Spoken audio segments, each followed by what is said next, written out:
Step out of the vehicle now, Officer Brent McAllister barked like a rabid beast, his eyes blazing with arrogance and disdain. He thought he ruled the deserted roads of Maryland, but he chose the wrong target. Samantha Caldwell was simply driving home after a classified evening briefing.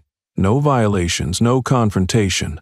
But the red and blue flash of patrol lights lit up the night like a bad omen, and McAllister stepped forward, gun drawn, pointed straight at her. He smirked when he saw her FBI credentials, as if they were nothing but trash. He wanted to humiliate her, to turn her into a criminal, the way a rotten system always does to the innocent. But Samantha didn't flinch. She didn't need to raise her voice. Just one look, calm, fierce, unwavering, was enough to make him hesitate. What he didn't know was that he'd just provoked the new director of the FBI, a woman with the authority and the fire to dismantle the very system he hid behind. One reckless moment, one mistake he couldn't take back. McAllister wasn't taken down by resistance. He was taken down by the truth she carried, a truth powerful enough to obliterate his entire career. The whole city went silent, not because Samantha shouted, but because she was too right. So right that even the system couldn't deny it. What state are you in?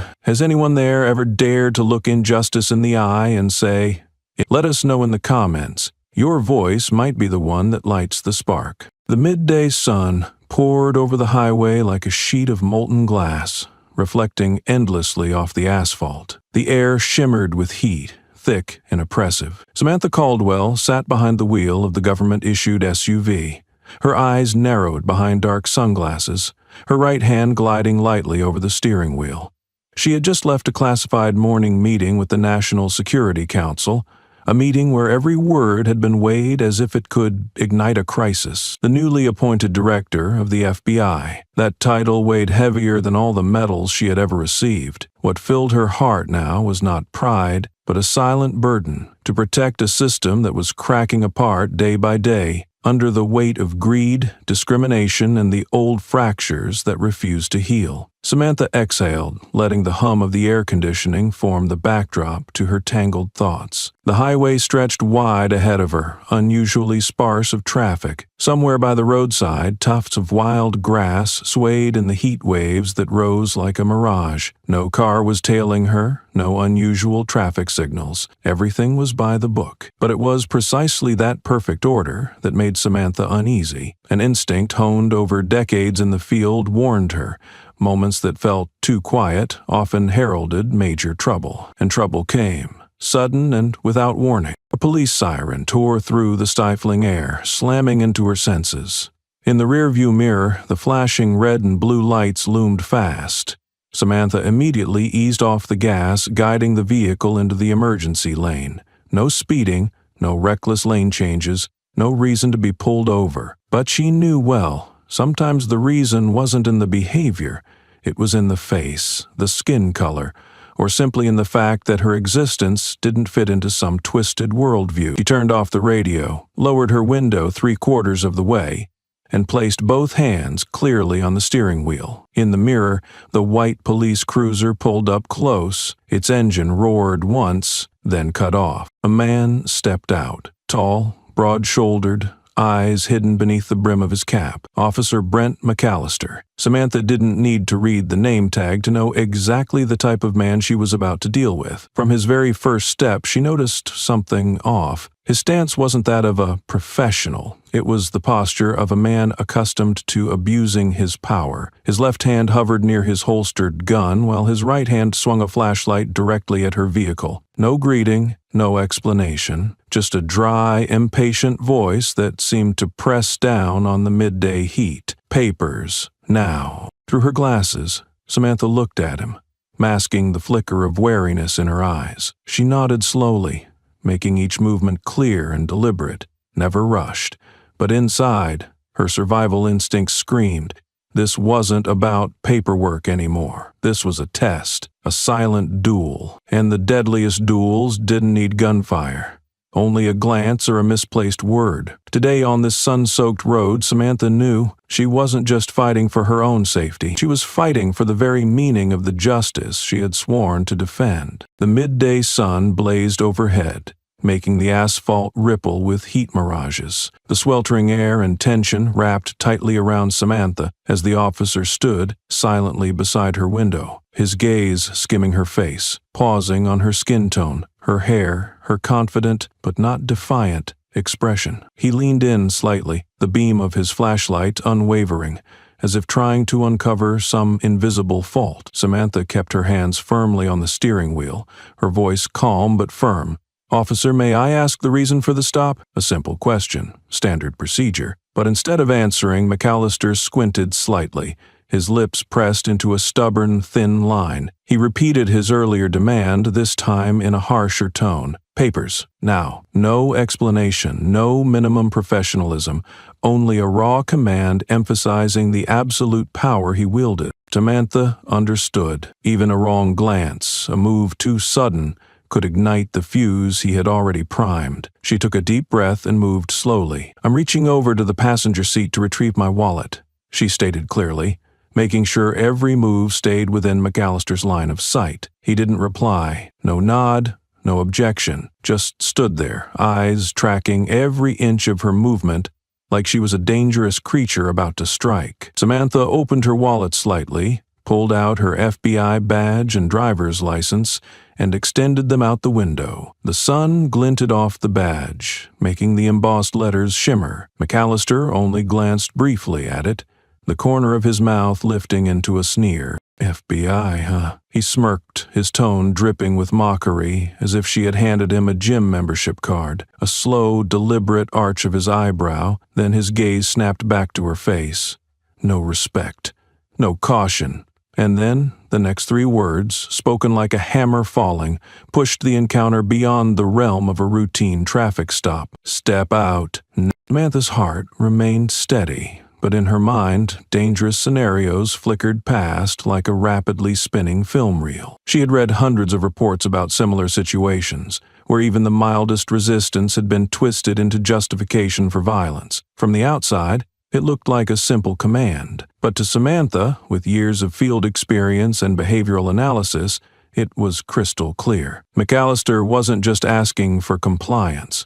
He was fishing for an opportunity, a pretext, an excuse to act outside the law. And she, even as director of the FBI, was not immune. Samantha didn't rush to respond.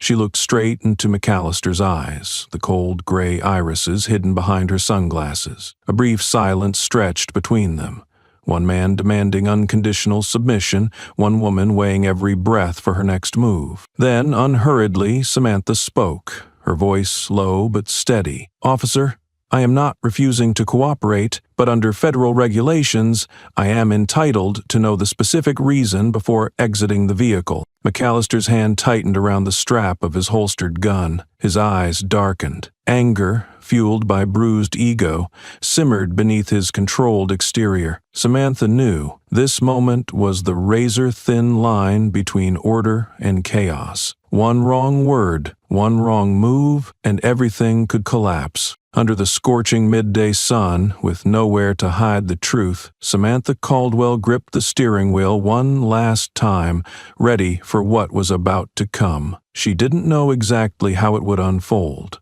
only that tonight's first battle would be fought with composure, reason, and the unshakable belief that true justice bows neither to guns nor violence. Samantha slowly raised both hands, every movement careful, as if weighed by an invisible referee.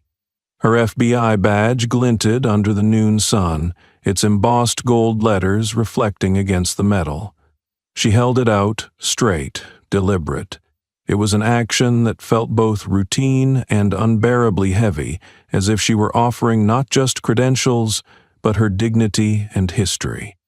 Yet, McAllister didn't touch it. He merely glanced, a short, dismissive look dripping with contempt. He snorted, sneered, a raw, mocking sound, and then, to assert his total authority, jerked his chin. "Out of the car." No acknowledgement of her identity, no recognition of federal immunity, no hint he realized he was confronting someone with authority leagues above his own. In McAllister's world, Samantha Caldwell wasn't the FBI director. She wasn't a federal agent. She wasn't even a U.S. citizen protected by constitutional rights. She was just a black woman, alone, under the scorching highway sun, in a world where he believed he was the law. Inside the SUV, Samantha didn't move immediately. Her combat instincts flared. This wasn't a routine stop. This was power being wielded, not law. Her eyes flicked to her wrist, to the slim smartwatch hidden beneath her sleeve. Without hesitation, she tapped the side button twice. Panic code K4, a signal known only to those specially trained. A faint vibration responded, then silence. Across federal command centers, red alerts blinked to life. An OPR, Office of Professional Responsibility, internal message flashed. Agent in jeopardy. Level red. Rapid response teams locked onto Samantha's coordinates. A countdown timer started. 120 seconds. 2 minutes to respond. 2 minutes to save a life. And sometimes, to save the truth. Samantha knew she was alone, for now. 2 minutes could stretch like eternity. She inhaled deeply, keeping her gaze on McAllister, her mind racing through scenarios. McAllister stepped closer, barking, "I said get out, now!" His right hand slid toward his gun, thumb loosening the safety strap, a veiled threat carefully crafted to avoid visible misconduct. Samantha knew the tactic well. If she hesitated, moved wrong, he would escalate and justify violence with the usual excuse. "I felt threatened." A distant car horn broke the stillness, reminding her that time was slipping away. Her team was coming, but for these critical moments, she was alone. Tilting her head slightly, Samantha spoke, her voice low, slow, every word clear and deliberate. "Officer, I am complying, but under federal law, I require a specific reason for being ordered out of my vehicle." A beat passed. McAllister's eyes narrowed, irritation flashing across his face. Few dared to speak like that. Fewer still could stay so calm under the looming threat of violence. He moved even closer, barely 2 steps away, his breath hot in the heavy air. The countdown hit 90 seconds. Samantha tightened her grip on the steering wheel, her entire body taut. One wrong move could end it all. Yet she didn't look away. She didn't waver. She was Samantha Caldwell, and she had never fought for justice by surrendering to violence. The dry wind whipped across the highway, carrying the sting of burning asphalt. The timer inside the OPR system ticked down mercilessly. Samantha knew she was running out of time. McAllister's hand flexed near his weapon, his eyes gleaming with a volatile mix of anger and defiance. The air between them thickened, about to explode with a single mistake. "Out of the car," he repeated, voice lower, sharper, like a whip crack. Samantha noticed the shift in his stance. Weight forward, shoulders tense, hand ready to draw. He was no longer acting as a peace officer. He was a predator, hunting for an excuse. Carefully, she released the wheel, made sure both hands stayed visible, and slowly cracked the door open. Every movement slow, controlled, designed to avoid any misinterpretation. But she knew, when someone had already decided you were the threat, no precaution could fully guarantee safety. McAllister didn't wait. He lunged, grabbing her arm, yanking her from the car. Samantha kept her balance, restraining the instinct to resist. If she fought back, it would be framed as assaulting an officer. "Do not touch me," she said crisply, her voice slicing through the suffocating heat. McAllister sneered again, tightening his grip, shoving her against the searing hot SUV. "Now we do it my way," he growled, fumbling for his handcuffs. "No warnings, no Miranda rights, no lawful procedure. Samantha glanced down the highway. Cars sped past, none stopping. For a brief moment, she felt utterly isolated. Yet she knew. The system was in motion. The FBI's rapid response team was closing in. She only needed to hold on for a few more seconds. "You are violating federal law," Samantha said, her voice steady, her eyes now as cold as forged steel. "You are infringing on federal authority. Your actions are being recorded." McAllister laughed, a short, ugly sound. He either didn't believe her or didn't care. "Out here I am the law," he snarled. Then, without warning, he shoved her hard against the car, cuff ready. At that moment, a roar of engines split the air. Not ordinary vehicles. Specialized tactical convoys racing in. Samantha caught a glimpse in her SUV's side mirror, red and blue lights sweeping toward them like a thunderstorm. McAllister hesitated, confusion flashing across his face. Samantha seized the opening. Half turning, she smoothly slipped from his grip, using a basic self-defense maneuver, not violent, just trained, precise. McAllister staggered, fumbling for his gun. But he was too late. 4 armored SUVs skidded to a halt around them, tactical agents pouring out, weapons low but ready. "Officer, drop your weapon," a cold female voice rang through a loudspeaker. McAllister spun around, stunned. For the first time, Samantha saw fear flicker in his eyes. Leading the team was Captain Jada Monroe, head of the Integrity Response Unit, advancing with a bold red FBI folder in hand. Raising her badge high, Jada's voice thundered, "McAllister, you are under investigation for civil rights violations under color of law. Drop your weapon and raise your hands immediately." Time stretched thin. McAllister stood frozen, his gun dangling uncertainly in his hand, heavy with the weight of his conscience. Finally, under the punishing glare of the midday sun and dozens of federal witnesses, Brent McAllister slowly lowered his weapon to the burning asphalt. Samantha stepped back, letting her arm fall to her side. There was no anger left in her eyes, only a steady, unshakable coldness. And, as McAllister was cuffed and led away, Samantha knew one thing with absolute clarity. Sometimes, justice only needed 2 minutes, and one person who refused to bow. The piercing sound of the alarm shattered the sacred silence of the FBI command center. On the main screen, a red symbol flashed. Panic code K4, agent in jeopardy. The OPR team, agents trained for the worst-case scenarios, leapt to their feet simultaneously. No orders were needed. They had been conditioned to react within a single breath. 3 armored SUVs roared out of the garage, engines thundering like storm. Each vehicle was a fully equipped machine, armed with non-lethal weapons and live recording equipment, ensuring every move would be indisputably documented. From the rooftop of a nearby building, a semi-armed helicopter lifted off, its rotor wash whipping the grass around the helipad into a frenzy. All of this unfolded in less than 45 seconds, from the first signal. A massive, cold, and precise system activated for one sacred principle. No agent would ever be left to face injustice alone. At the same time, out on the sun-scorched highway, Samantha Caldwell remained motionless by the side of her car, arms outstretched, eyes locked on McAllister. She knew they were coming. She trusted her team, but she also understood.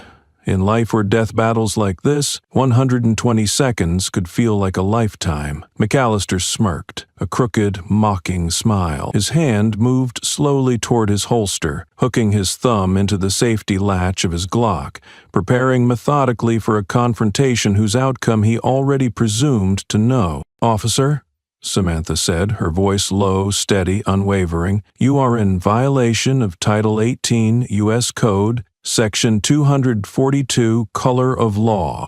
She enunciated each word crisply like a cold indictment.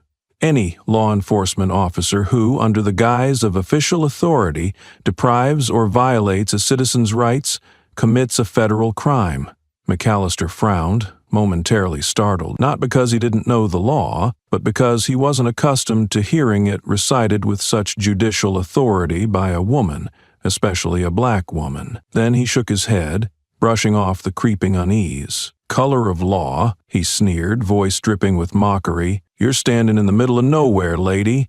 Your laws can't save you here." He fully disengaged the Glock's safety click, a dry, final sound marking the end of all patience. The clock at FBI command ticked over. 55 seconds left. The helicopter swept across the highway, its infrared cameras locking onto Samantha's phone signal. Agents communicated swiftly over a private frequency, coordinating an approach designed to avoid casualties but fully prepared for the worst. In that moment, Samantha felt the invisible weight pressing down on the air around her. McAllister's hand moved, quick as a striking cobra, drawing the Glock, lowering its barrel toward her. That was the moment when even the bravest might falter. But Samantha didn't flinch, didn't blink. She stood firm, eyes drilling into the psyche of the man in front of her, refusing him even a sliver of psychological dominance. Under the blazing noonday sun on a seemingly deserted road, an unseen battle began. A battle without bullets, but filled with tension. And second by second, truth was winning. The black muzzle of the Glock lowered, now less than an arm's length from Samantha. She could hear McAllister's breathing, heavy and ragged like a cornered beast. Even though he clearly had the physical advantage, Samantha didn't move. Behind her sunglasses, her gaze stayed locked on him, every blood vessel taut with readiness, yet her face betrayed no fear. No shots fired, no shouts. But in that silence, the true battle of power took place, one fought with control, with resolve, and with the slow collapse of a once unchallenged system. The FBI helicopter rumbled overhead, the heavy drone vibrating the asphalt beneath their feet. McAllister flinched, glancing up. His grip tightened on the Glock, his lips pressed into a grim line, his eyes flickering with doubt. He hadn't expected reinforcements this fast. He was used to abusing his authority without consequence. He was used to being the law. But this time, the real law was coming, and there was nowhere left to hide. The first FBI SUV door flung open. A tactical agent clad in black body armor leapt out, positioning a ballistic shield between Samantha and McAllister. Two other agents fanned out, their weapons lowered but ready for engagement. "Drop your weapon, drop it now," Captain Jada Monroe's voice boomed through a loudspeaker, slicing through the heavy, threat-laden air. McAllister hesitated, his gun trembling slightly. In his mind, competing scenarios clashed violently. If he dropped the gun, he lost everything. If he fired, he wouldn't survive another 10 seconds. His bloated pride, swollen by years of unchecked power, made him hesitate dangerously. Samantha didn't waste the moment. She slowly stepped back, a calculated move, positioning the shield fully between her and McAllister. She didn't retreat, didn't flee. She shifted strategically, maintaining her stance of unwavering composure. "You are being recorded," Samantha said, her voice cold and metallic. "Any wrongful action from now on will be documented, made public, and prosecuted." The reminder drove a final nail into McAllister's coffin. He glanced around, seeing the cameras mounted on every tactical helmet, recording everything. There was no way out. No one could spin this in his favor. And then his hand began to lower, slowly. The Glock's barrel drooped downward, away from its deadly line. An FBI agent closed in, barking, "Weapon down, hands behind your head, get down!" McAllister, his face flushed with rage and humiliation, threw the gun onto the hot asphalt. The clatter of metal on pavement rang out like the final punctuation to the illusion of power he once held. He raised his hands stiffly, lowered his head, his movements mechanical as if a broken machine. Two agents rushed forward, securing him in cold steel cuffs. No whispered apologies, no pitying glances. Samantha stood still, drawing in her first full breath after nearly 2 minutes of high-wire tension. Her heart hammered in her chest, not from fear, but from the realization she had just survived one of the most dangerous moments of her career, not through violence, but through reason and unshakable courage. The countdown timer at FBI command hit 0. The 2-minute response protocol was complete. Exultingly, Samantha's life and honor had been preserved. But more than that, she knew, this time, the truth would not remain buried in confidential files. This time, justice had arrived before the gunfire. A strong gust of wind swept across the highway, kicking up clouds of dust. Samantha picked up her FBI badge, which had fallen from her hand at some point during the standoff, brushed the fine layer of dirt from its metallic surface, and gripped it tightly in her palm. No need for glory, no need for applause, just a steely silence affirming one timeless truth. Power is never an excuse to trample on humanity. And sometimes, justice only needs 2 minutes and an unyielding heart. McAllister's rough hand yanked Samantha out of the driver's seat. The sudden force made her stumble, one foot scraping against the car doorframe, but her quick reflexes kept her from falling. In that fleeting moment, Samantha registered every point of contact on her body, the coarse rubber gloves clamping onto her wrist, the foul breath reeking of sweat and gun oil, and the gritty crunch of dust kicked up under their harsh steps. McAllister slammed her hard against the side of the vehicle. Before Samantha could fully regain her balance, he had already drawn his gun, the dark muzzle of the Glock pressed squarely against her forehead, the cold steel biting into her skin. The lifeless metal carried with it the most primal threat, death, no more than a single breath away. The stench of rubber from his gloves mingled with the pungent smell of gun oil, thick in the stifling midday heat. Samantha kept herself from blinking, from flinching, from showing any weakness. One blink, one flash of fear would hand McAllister complete control. Lowering herself carefully, she bent one knee onto the searing asphalt, not in submission but out of tactical calculation, minimizing her body's exposure to the line of fire, protecting her vital areas in case the situation worsened. It was a subtle move, one McAllister failed to comprehend. He only saw a subjugated target slowly lowering herself before what he believed was his absolute power. Samantha's eyes never left the gleaming silver badge pinned to his chest, Brent McAllister. She knew his name. She intended to etch every detail into her memory, the way he stood, the way he held the gun, every expression crossing his face, all to serve as evidence. Her voice rang out, steadier and stronger than the highway sirens wailing in the distance. "Officer McAllister, you are in violation of Title 18, Section 242 of the United States Code. You are abusing your entrusted authority to violate the civil rights of a federal agent." Every word Samantha uttered wasn't just for him to hear. It was being recorded for any hidden microphone, any camera, any witness watching. McAllister let out a loud, distorted laugh that echoed down the empty road. He bent down, spitting disdainfully near her feet, then suddenly kicked the FBI badge out of Samantha's hand, sending it skittering across the asphalt. The scraping sound of metal against pavement cut through the air, sharp and painful like an insult to her dignity. Not stopping there, he ground his boot into the badge, pressing down hard as if trying to erase every symbol of authority Samantha carried. "You think that damn card means anything to me?" he snarled, his breath reeking of stale cigarettes and deep-seated hatred. "Out here, I'm the law. You're just some colored girl crawling out of nowhere, thinking a piece of paper can scare me." The midday sun beat down relentlessly on Samantha's back, scorching her skin through her shirt. But the fiercest fire burning wasn't from the sun. It was the cold fury rising steadily in her chest. No shouting, no swearing. Samantha knew she couldn't afford to let anger cloud her judgment. She lifted her head, her eyes gleaming like steel beneath the rim of her sunglasses. "I don't need you to recognize this badge," she said, her voice unwavering. "I don't need you to acknowledge my identity. Justice does not require the approval of men like you." McAllister froze for half a second, perhaps unaccustomed to subjects daring to speak back to him. But almost immediately his face contorted in rage. He stepped back half a pace, then suddenly rammed the butt of his gun into Samantha's shoulder. The impact was hard enough to jolt her sideways, but Samantha pivoted at the hips, bracing herself, refusing to collapse. "Kneel down," he hissed. Samantha stood firm, her unwavering gaze locked onto his. She knew every second she remained standing, every word she spoke with cold, unshakable calm, was a slap in the face of the illusion of power McAllister clung to. At the FBI command center, the countdown clock ticked under 30 seconds.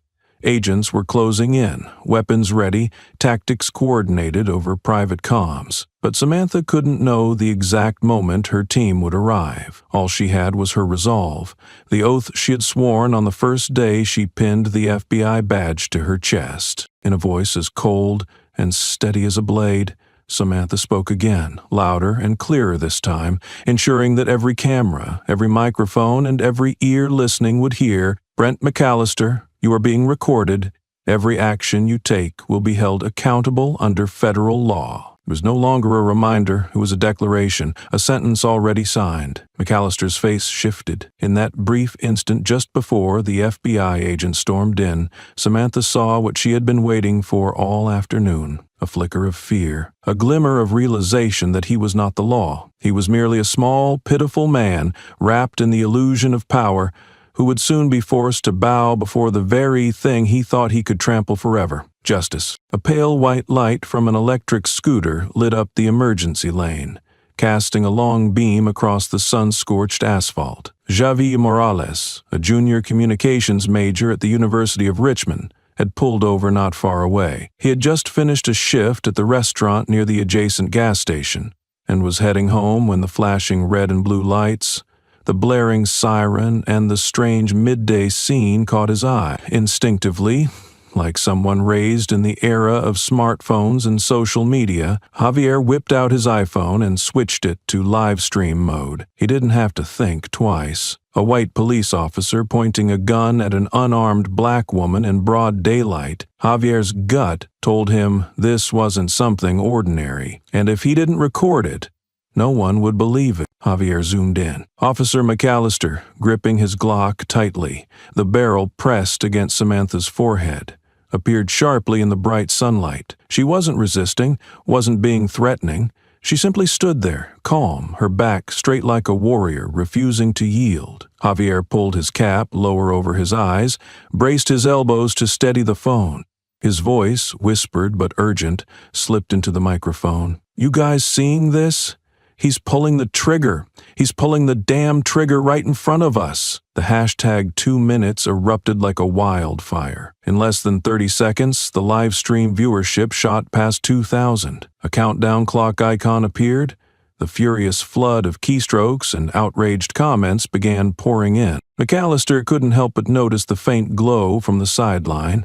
He jerked his head toward it, bloodshot eyes spotting Javier standing about 20 meters away, holding the phone high, broadcasting live. "Turn it off," McAllister barked, his voice a mess of panic and rage. He stepped back, still keeping his gun trained on Samantha. The safety was off, and his finger clamped the trigger in a reflexive death grip. Yet he didn't fire.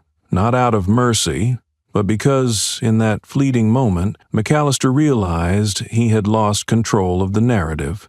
He couldn't falsify a report.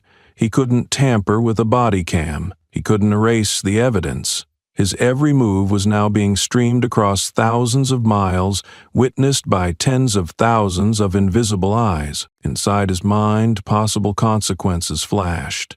Lawsuits, federal investigations, loss of badge, loss of freedom.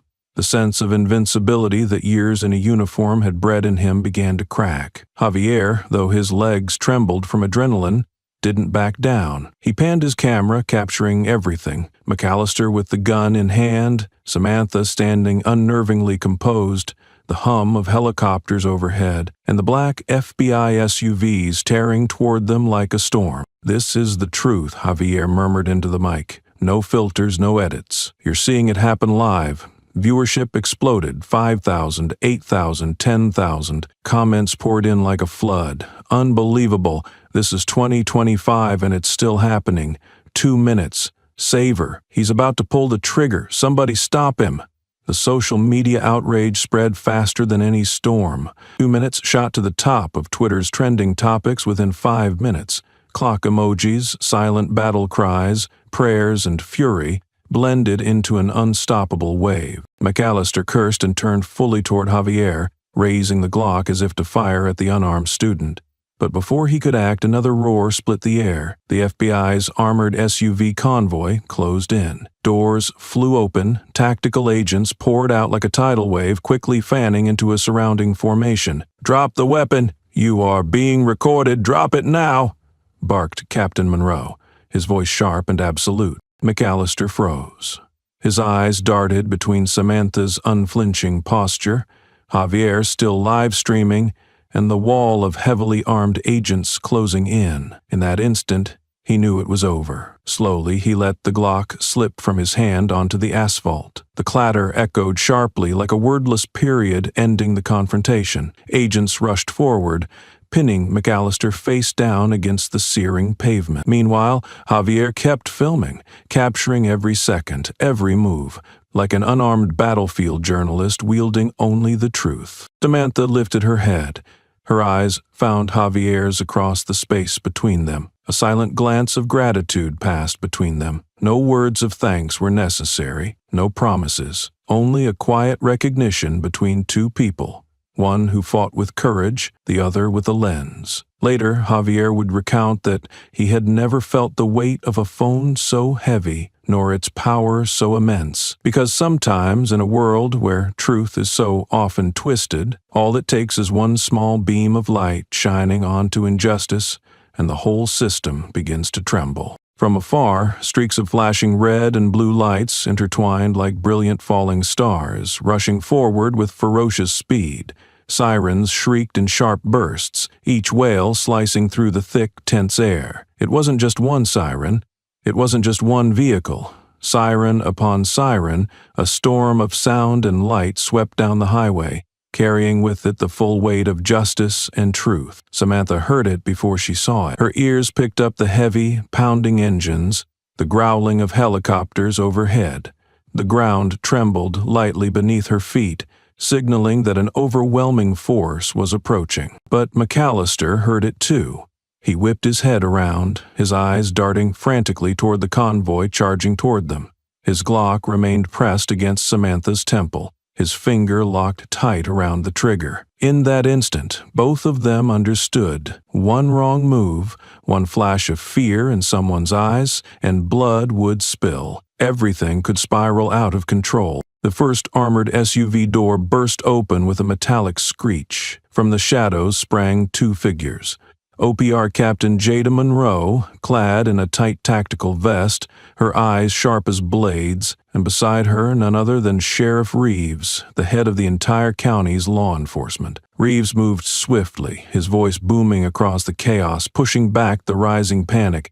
"Drop the gun, Brent! Drop it now!" The command hit McAllister like a punch, but he didn't lower the weapon. His hand shook, trembling with both rage and the gnawing terror clawing at his nerves. Samantha, caught in the fragile space between life and death, felt the cold muzzle of the gun against her temple. She knew McAllister was hesitating. Part of him wanted to pull the trigger, to assert his power one last time. Another part buckled under the crushing force of the system closing in on him. Jada Monroe didn't draw her weapon. She raised both hands, palms open, and moved slowly toward McAllister, like someone calming a wild animal ready to lash out. "Brent," Jada called his name, her voice low, neither commanding nor challenging, only cold, sharp persuasion. "There's no one left to cover for you.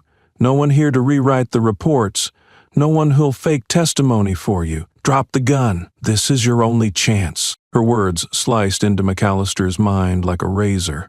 The entire illusion he had built over the years, that he was untouchable, that colleagues would always shield him, that the system would stay silent, was crumbling piece by piece. Behind Jada, tactical agents had fanned out, weapons ready, securing strategic positions. Helmet cameras recorded every moment.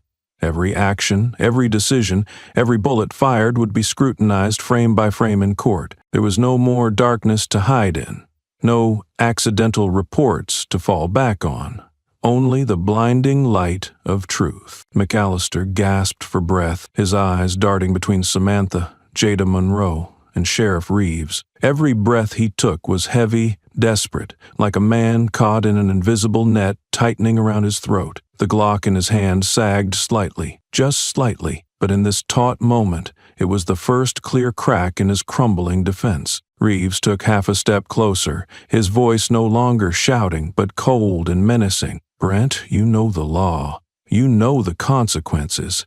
Don't turn yourself from an officer into a criminal in front of the entire nation." Jada's eyes never left McAllister's face. Her hands stayed open, her voice steady and final. "There's no way back, Brent, only the right way forward." The line between McAllister becoming a prisoner or a dead man by his own hand was now as thin as a hair. Samantha stood motionless. The gun was still near her temple, but she did not tremble, did not hyperventilate. Her gaze remained fierce, anchoring the chaotic reality around her. McAllister let out a strangled sound from deep in his throat. In that desperate moment, he knew it was over.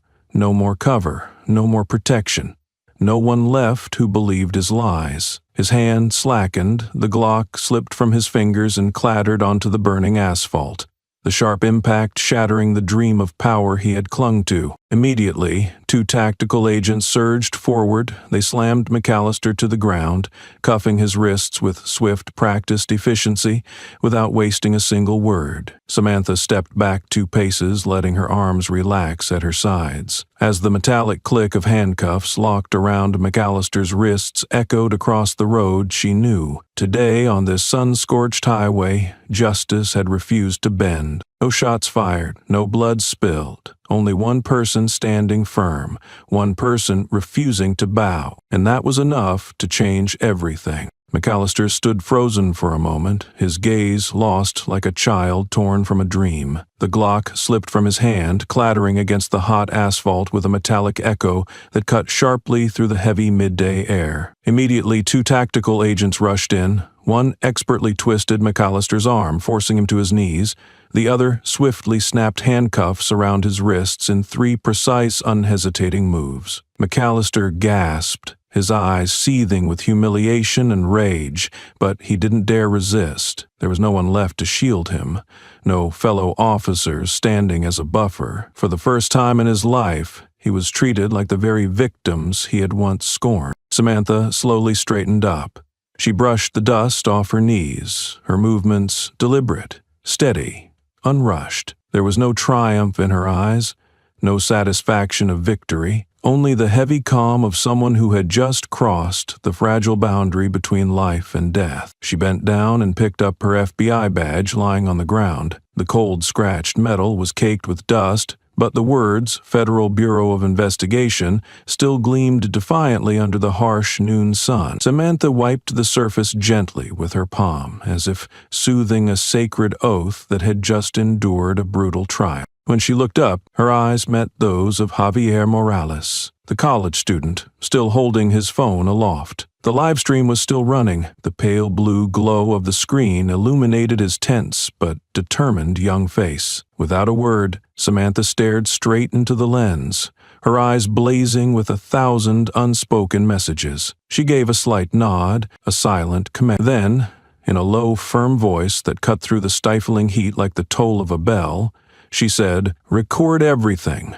Don't miss a second." Javier didn't respond. He only gripped his phone tighter, refusing to let a single moment slip away. Sheriff Reeves approached, his face weighed down by the invisible pressure of thousands of social media eyes bearing down on him. His uniform seemed twice as heavy under the blazing sun and the judgment of a watching world. He stopped before Samantha, lowering his voice like a man who understood he was standing before a truth he could no longer deny.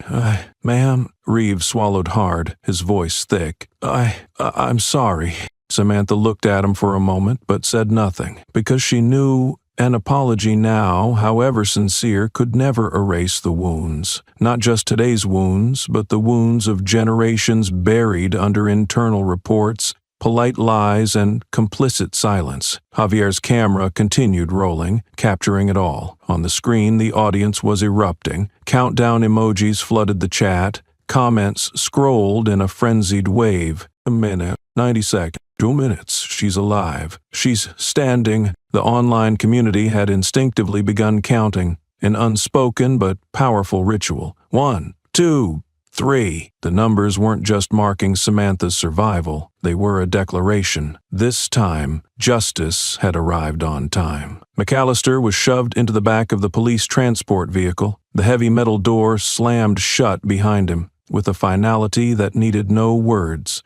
His hands, once tools of oppression, now bound, were living proof of the collapse of a system that had believed itself above the law. Javier lowered his phone slightly, his hands trembling from fatigue and emotion, but his eyes never wavered from Samantha. He had just captured a moment he knew would not only change his life, but could change the narrative of justice in their community. Samantha walked slowly toward Javier. There was no distance of power between them, only a bond of trust, forged in silent defiance, one who dared to lift a phone against injustice and one who stood unwavering under its gaze. "You did the right thing," Samantha said, her voice soft but steady. Javier only nodded, his throat too tight to form words. On his screen, the viewer count had surged past 200,000. Messages, shares, the hashtag 2Minutes flooded the feed, from strangers, from the sidelined, from those who had once believed their small voices would never be heard. They counted. They remembered. They would not stay silent again. A tactical agent stepped forward, handing Samantha a bottle of water and a light jacket. She accepted them, draping the jacket over her shoulders, not for the cold, but as a symbol. She still stood there, in the blazing sunlight, under countless watching eyes, unhidden and unafraid. Sheriff Reeves returned, holding a preliminary incident report. He opened his mouth to speak again, but the look in Samantha's eyes stopped him. It wasn't hatred, it wasn't contempt. It was a silent reminder. Actions now mattered more than words. Reeves nodded, understanding. Then he turned away, quietly setting in motion the internal reckoning he knew would sweep up dozens, those silent enablers who had allowed injustice to thrive. Samantha drew in a deep breath. Today, she hadn't just survived. She had upheld something far greater, the oath to justice, to truth, no matter the cost. She turned to Javier, offering him a faint but genuine smile, then slowly walked toward the waiting line of FBI vehicles. Before stepping inside, she paused, glancing back one last time. She said nothing, just silently regarded the long road stretching out ahead, because she knew the greater battle still awaited, and Samantha Caldwell had never been one to fear moving forward. That night, the city lights still burned brightly, but in the small office on the top floor of OPR headquarters, only the pale blue glow of a computer screen illuminated Samantha Caldwell's face. She ignored the fatigue gnawing at every muscle fiber, ignored the dull ache in her right shoulder, the mark left by McAllister's rough handling. Only one thing occupied her mind: uncovering the entire truth, not just the truth about what had happened that afternoon, but the truth buried over the years when McAllister wielded power and impunity no one dared to challenge. Samantha entered commands to access the Charleston Police Department's internal system. Lines of data scrolled rapidly across the screen. Disciplinary records, performance evaluations, patrol reports.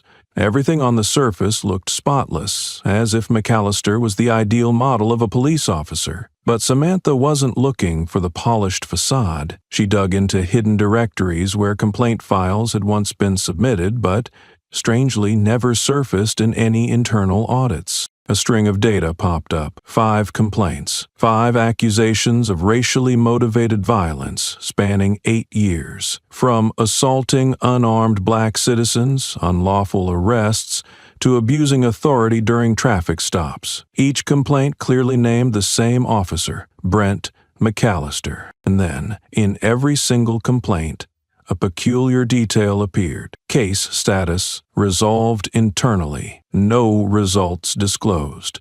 No disciplinary hearings. No penalty records. Samantha zoomed in on the approval signatures. The same name repeated under every closed investigation: Margot Flint, Senior Legal Secretary. A name rarely spoken within internal circles, but for those who knew, it carried weight. Margot Flint wasn't just a secretary. She was the fixer, the one who handled sensitive files, ensuring they never saw public light. A chill raced down Samantha's spine. She realized McAllister wasn't just a corrupt individual. He was the product of a system that built him, shielded him, and preserved him as a tool, as long as he served unnamed hidden agendas. Samantha left her desk and headed down to the physical archive floor, where old documents and irreplaceable evidence remained, untouched by a simple click. Together with Captain Jada Monroe and 2 other OPR agents, they tore through box after box. Flashlights cut through the stale darkness, illuminating yellowed folders thick with the scent of aged paper and fading ink. And then they found it. A thin file, its seal ragged and torn. Samantha carefully opened it. Inside were copies of the original complaints, each sheet bearing the unmistakable imprint of time. But the detail that froze her was this: the date stamps on each document, blurred, skewed, as if someone had deliberately tampered with them to alter the submission dates. Even to the naked eye, it was obvious. Rough erasures, unnatural blank spaces, some pages had overwritten entries, mismatched with standard administrative formats. This wasn't just carelessness. It was physical proof of intentional fraud. Samantha said nothing. She silently took out her phone, photographing each page meticulously, preserving every detail. Never again would the truth be suffocated inside locked rooms. That very night, the OPR team compiled a contact list. 5 names of victims, 5 lives once torn apart by a gun and a falsified report. They divided the assignments: find them, reach out, persuade each one to come forward and testify. Samantha knew it wouldn't be easy. Many had given up, moved away, tried to forget. But she also knew each person on that list was a vital piece to expose the web of lies that had weighed them down for far too long. Before leaving the data center, Samantha paused by the glass window, looking out into the night.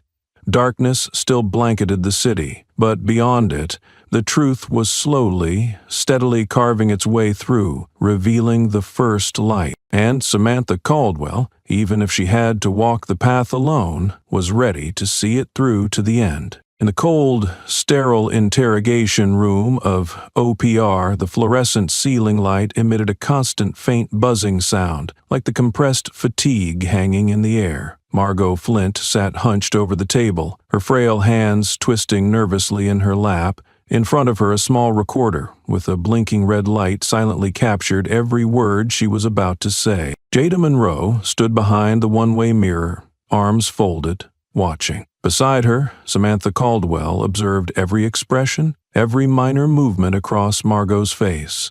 Traces of a woman well-practiced in deception, now beginning to crack under the pressure of truth. Margot avoided the gaze of the interrogator sitting across from her. A minute, then 2 minutes passed in strained silence. Finally, like a spring compressed too long, she exhaled a heavy sigh. "I didn't have a choice."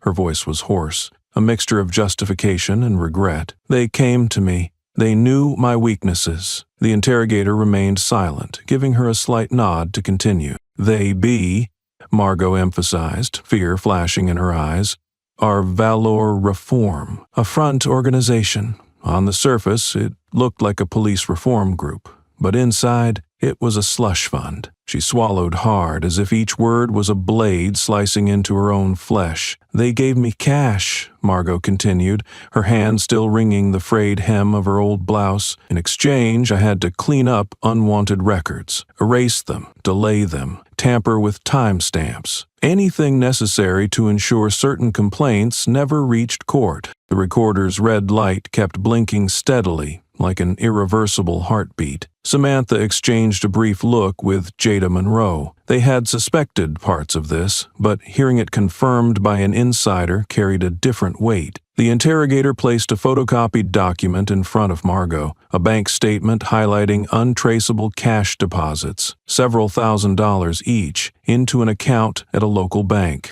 "This is your account, correct?" Margot nodded, eyes cast down in defeat. "This account," the interrogator continued in an emotionless voice, "matches the inflow and outflow of funds from the off-books compensation fund of the Charleston Police Union." An invisible crash seemed to echo through the room. Margot Flint squeezed her eyes shut. There was nothing left to deny. No exit routes remained. She stammered, her voice breaking. I was just a small piece. I wasn't the one making the plans. No one interrupted her. They allowed the confession to bleed out like blood seeping through a cloth.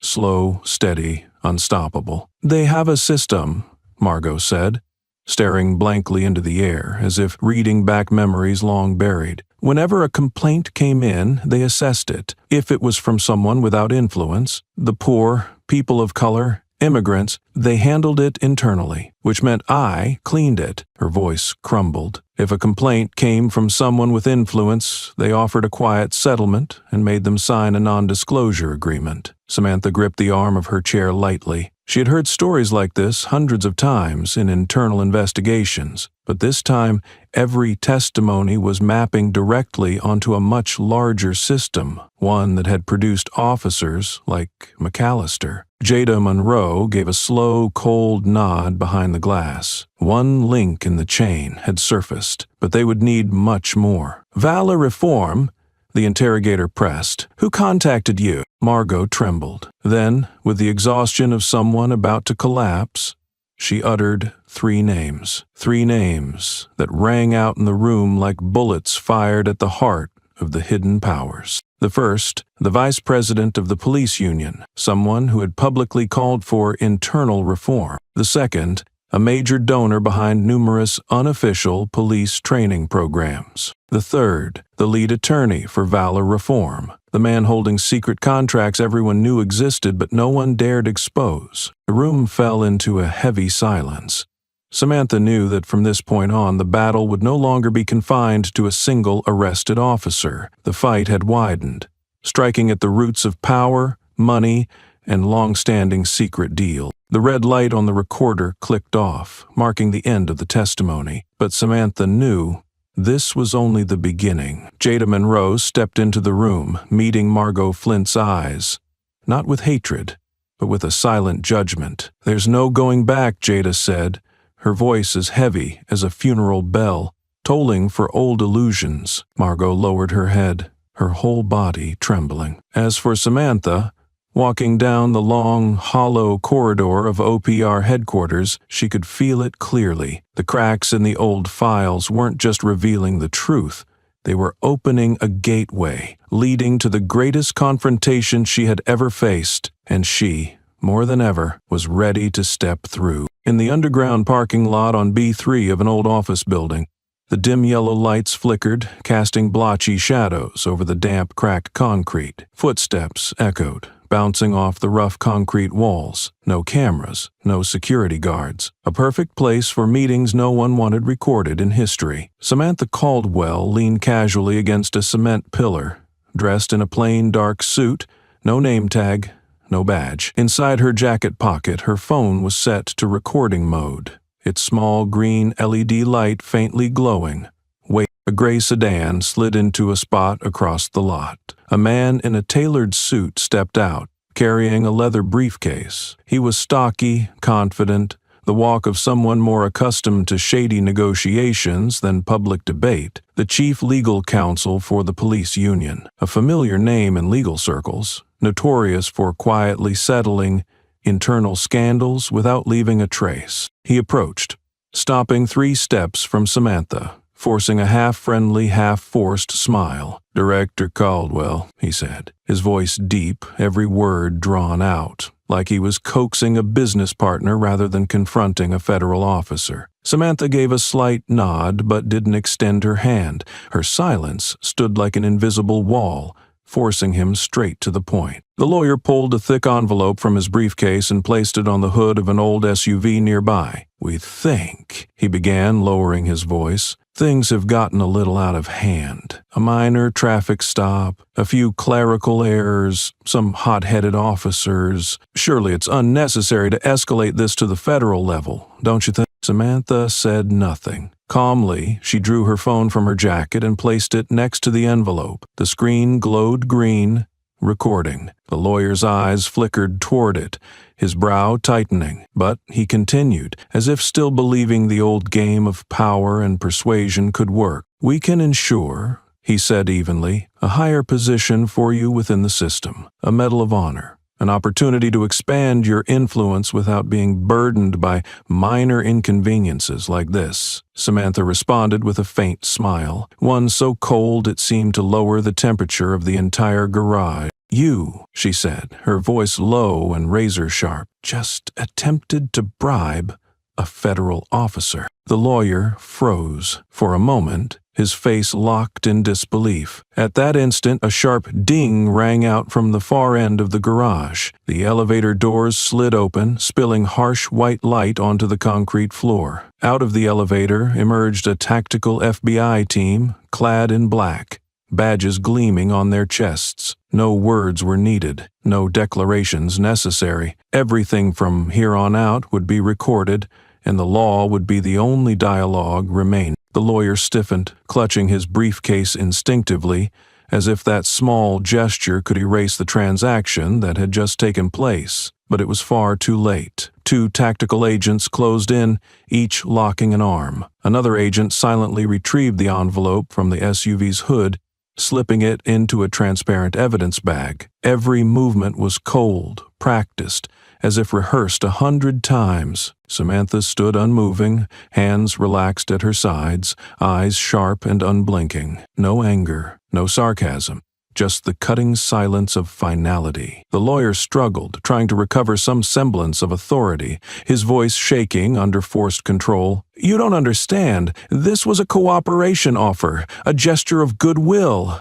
Nothing illegal here." Samantha raised an eyebrow slightly, but didn't respond. The phone continued blinking its soft green light, having captured every word, every veiled offer without missing a syllable. "Sir," one of the tactical agents said coolly, "you have the right to remain silent. Anything you say can and will be used against you in court." The cold metal click of handcuffs echoed sharply through the barren garage, a sound as sharp as a death knell for the career, power, and privileges the lawyer once thought untouchable. The elevator doors remained open, the harsh light spilling out as the agents led the lawyer past Samantha. He twisted his head around, his eyes a cocktail of hatred and desperation. Samantha didn't even spare him a glance. To her, he was just another exposed link in a long chain of deceit. As the elevator doors closed behind the team, Samantha inhaled deeply, not to steady herself, but to reaffirm the truth. This wasn't just about taking down individuals. It was a battle to expose a system rotten from within. She picked up her phone from the SUV's hood, the screen still glowing with the active recording. With the evidence in hand, Samantha knew tonight the scales of justice had tilted a little more toward the right side, and she was determined to push them even further. The next morning, as the first light poured over the low rooftops of Charleston, social media exploded into an unstoppable wildfire. The video Javier Morales had filmed the day before, the moment McAllister sneered at the FBI badge, the sight of Samantha Caldwell standing firm against a drawn gun, and the instant McAllister was handcuffed in full view, surpassed 10 million views in less than 8 hours. And that wasn't all. CNN replayed the clip on its main broadcast, accompanied by the commentary, "A moment America cannot ignore." BBC followed with a special report titled 2 Minutes That Shook a Nation. Al Jazeera headlined it with bold red letters, "From power to shame, the fall of a badge." The hashtag 2 Minutes erupted like a storm across the country. No longer confined within the U.S., the wave of outrage, support, and soul-searching raced across time zones and platforms. Instagram, TikTok, Twitter, and Facebook flooded with clock symbols, images of Samantha standing silently against McAllister, and captions echoing defiance and hope. Everywhere, people began sharing personal stories, their own aha moments of injustice, the seconds they longed for someone to stand up, to witness, to speak out. 2 minutes became more than a hashtag. It became a symbol of surviving the defining moment, a symbol of the unstoppable force of truth when revealed before millions of eyes. At the Charleston Police Department, chaos reigned. The department's PR office, normally accustomed to managing minor traffic violations or small-scale arrests, became the eye of a public storm. Press releases were drafted, then deleted, redrafted, then scrapped again, 3 times over. There was no way to soften the brutal truth, spreading across the world in real time. The first draft blamed a communication misunderstanding. The second pinned it on occupational stress, leading to inappropriate actions. The third, even worse, tried to paint Samantha as an uncooperative citizen before someone wisely deleted it altogether. No wording could contain the disaster unraveling hour by hour. Outside headquarters, a silent crowd began to gather, growing steadily. No printed banners, no megaphones, only hastily scrawled signs held in inked hand. 2 minutes saved her. Next time, will it be enough? Inside, the city's mayor, a seasoned politician hardened by years of crises, called an emergency meeting. The small conference room turned stifling, the air so heavy that every breath felt burdensome. The mayor, his face pale from lack of sleep, slammed a stack of printed social media screenshots onto the table. 10 million views, he growled. 10 million in under 8 hours. Do you really think we can bury this with a press release? No one answered. Eyes averted, muffled coughs, pens pretending to scribble on blank notepads. One of our officers, the mayor continued, voice tightening with fury, pointed a gun at the head of the FBI director, then mocked her on camera. And you, his glare swept the room like a blade, tried to cover it up. You failed. No one dared to object. No one dared to speak. I want a full internal report, the mayor ordered. I want to know how many complaints were buried, how many files were erased. I want an independent investigation. And before today ends, I want McAllister officially terminated, without conditions. He paused, his expression darkening. And one more thing, he said, his voice dropping to a low, menacing rasp. Whoever protected him all this time will pay as well. In the corner of the room, a few faces blanched. Everyone there knew this was only the beginning. Outside, the crowd kept growing. A group of college students synchronized digital watches, all setting them to 2 minutes and pressing start together. The sound of ticking, tiny electronic beats filled the square. A steady pulse, silent yet deafening. 2 minutes. Enough to capture a moment, enough to save a life, enough to shatter generations of silence. And now, under the bright sun at the heart of Charleston, a city, and perhaps an entire nation, was being forced to confront the darkness within itself. The OPR internal meeting room that morning was so quiet you could hear the rustle of papers, no whispers, no phones vibrating. No one dared disturb the thick, suffocating atmosphere that blanketed the room. On the table, a laptop sat at the center, its black screen reflecting tense faces. 3 young officers, 2 men and 1 woman in plain clothes, sat across from the team of federal investigators. On their wrists, Charleston Police Department badges still gleamed, but the light now seemed to expose guilt rather than pride. The youngest officer, barely 25, gently pushed an external hard drive toward Samantha Caldwell. His voice was dry but resolute. We won't hide it anymore. No one applauded. No smiles of encouragement. Samantha simply gave a small nod, a silent acknowledgement, because she knew their decision hadn't been easy. In a system where loyalty was equated with silence, this act was akin to cutting off their last lifeline. The hard drive was plugged in. A folder appeared, its name simple. Body cam footage at 6 months ago. Samantha pressed play. The footage appeared, shaky with each step of the officer wearing the body cam. The setting, a dark alley, dim streetlights casting long shadows over trash bins and crumbling brick walls. Footsteps, crackling radios, strained breathing filled the audio. A black teenager, about 16 years old, wearing a gray hoodie, stood against a wall, hands raised high. No weapon, no threatening movement, only raw fear etched onto his face. Then McAllister entered the frame. Baggy uniform, arrogant swagger. He didn't issue commands. He didn't request backup.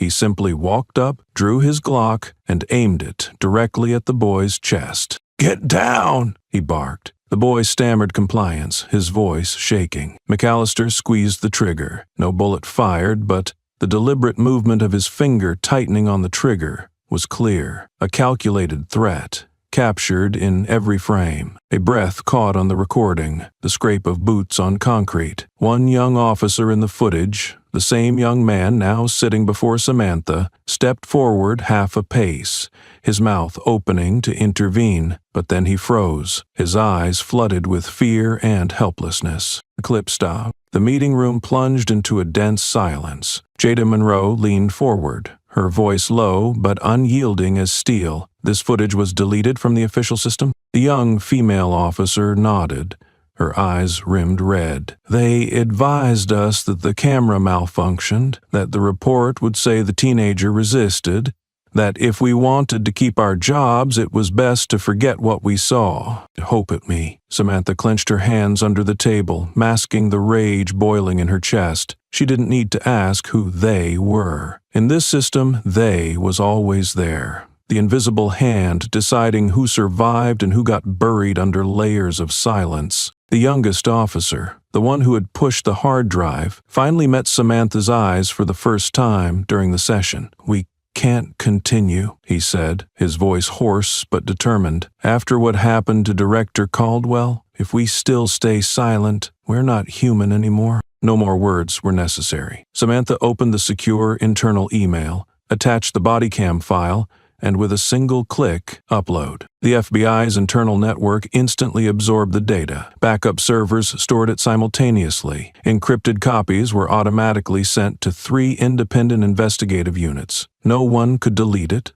No one could block it. No one could cover it up anymore. That single click echoed through the silent room like the opening shot of a quiet but unstoppable revolution. The false wall of unity, built from silence and complicity, began to crack, brick by brick. Samantha stood up, her gaze passing over each young officer, not with judgment, but with gratitude. "Now," she said, her voice low but firm, "we begin." The summons was sent out at 7 a.m. the next morning, stamped boldly in red, Federal Ethics Committee, urgent. Recipient, Deputy Commissioner Charles Rawlings, a man accustomed to firm handshakes and closed-door meetings, a man who once believed that power was not just a position, but an inviolability granted by the system to those who knew when to bow and when to hold their heads high. But that morning, when Rawlings opened the thick envelope, for the first time in 20 years of his career,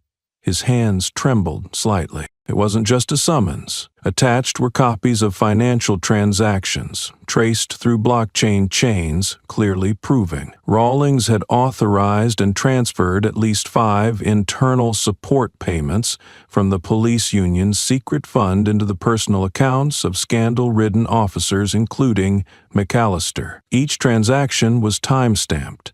Each amount left an indelible trail. There was no room for denial. Rawlings tried to resist.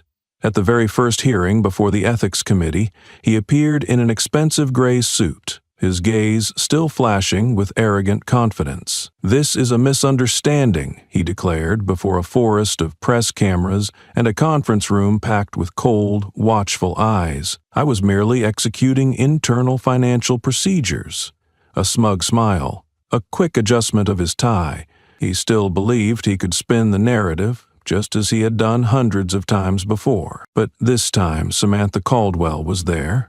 Jada Monroe was there. Along with them were federal attorneys, financial experts, and crucially, a blockchain system that could not be erased by any plea. A technical agent presented a visual map of the money flow. The path of every dollar appeared clearly on the giant LED screen, from the Valor Reform Black Fund through layers of offshore accounts, returning as internal supports under Rawlings' authorization, then trickling down into silent settlement payments for violating officers. Each red arrow was like a blade slicing through the power structure Rawlings had painstakingly built. No more polite smiles, no more complicit glances. Only the naked, blinding truth remained. Rawlings made one final, desperate move, grabbing the microphone and growling, "You are persecuting a dedicated public servant.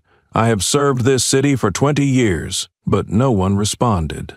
The committee members simply wrote in their notes, their eyes cold as glass. A soft click sounded as the USB containing the full body of evidence was inserted into the federal central storage system. No bribes, no escape, only confrontation. With a single signed order, the Ethics Committee officially initiated Rawlings' suspension, unconditional, non-negotiable. One major link fell from the chain of power, and the domino effect began. As Rawlings fell, the entire system began to shake like toppled dominoes, from the luxurious offices of government buildings to the dim corridors of suburban police precincts.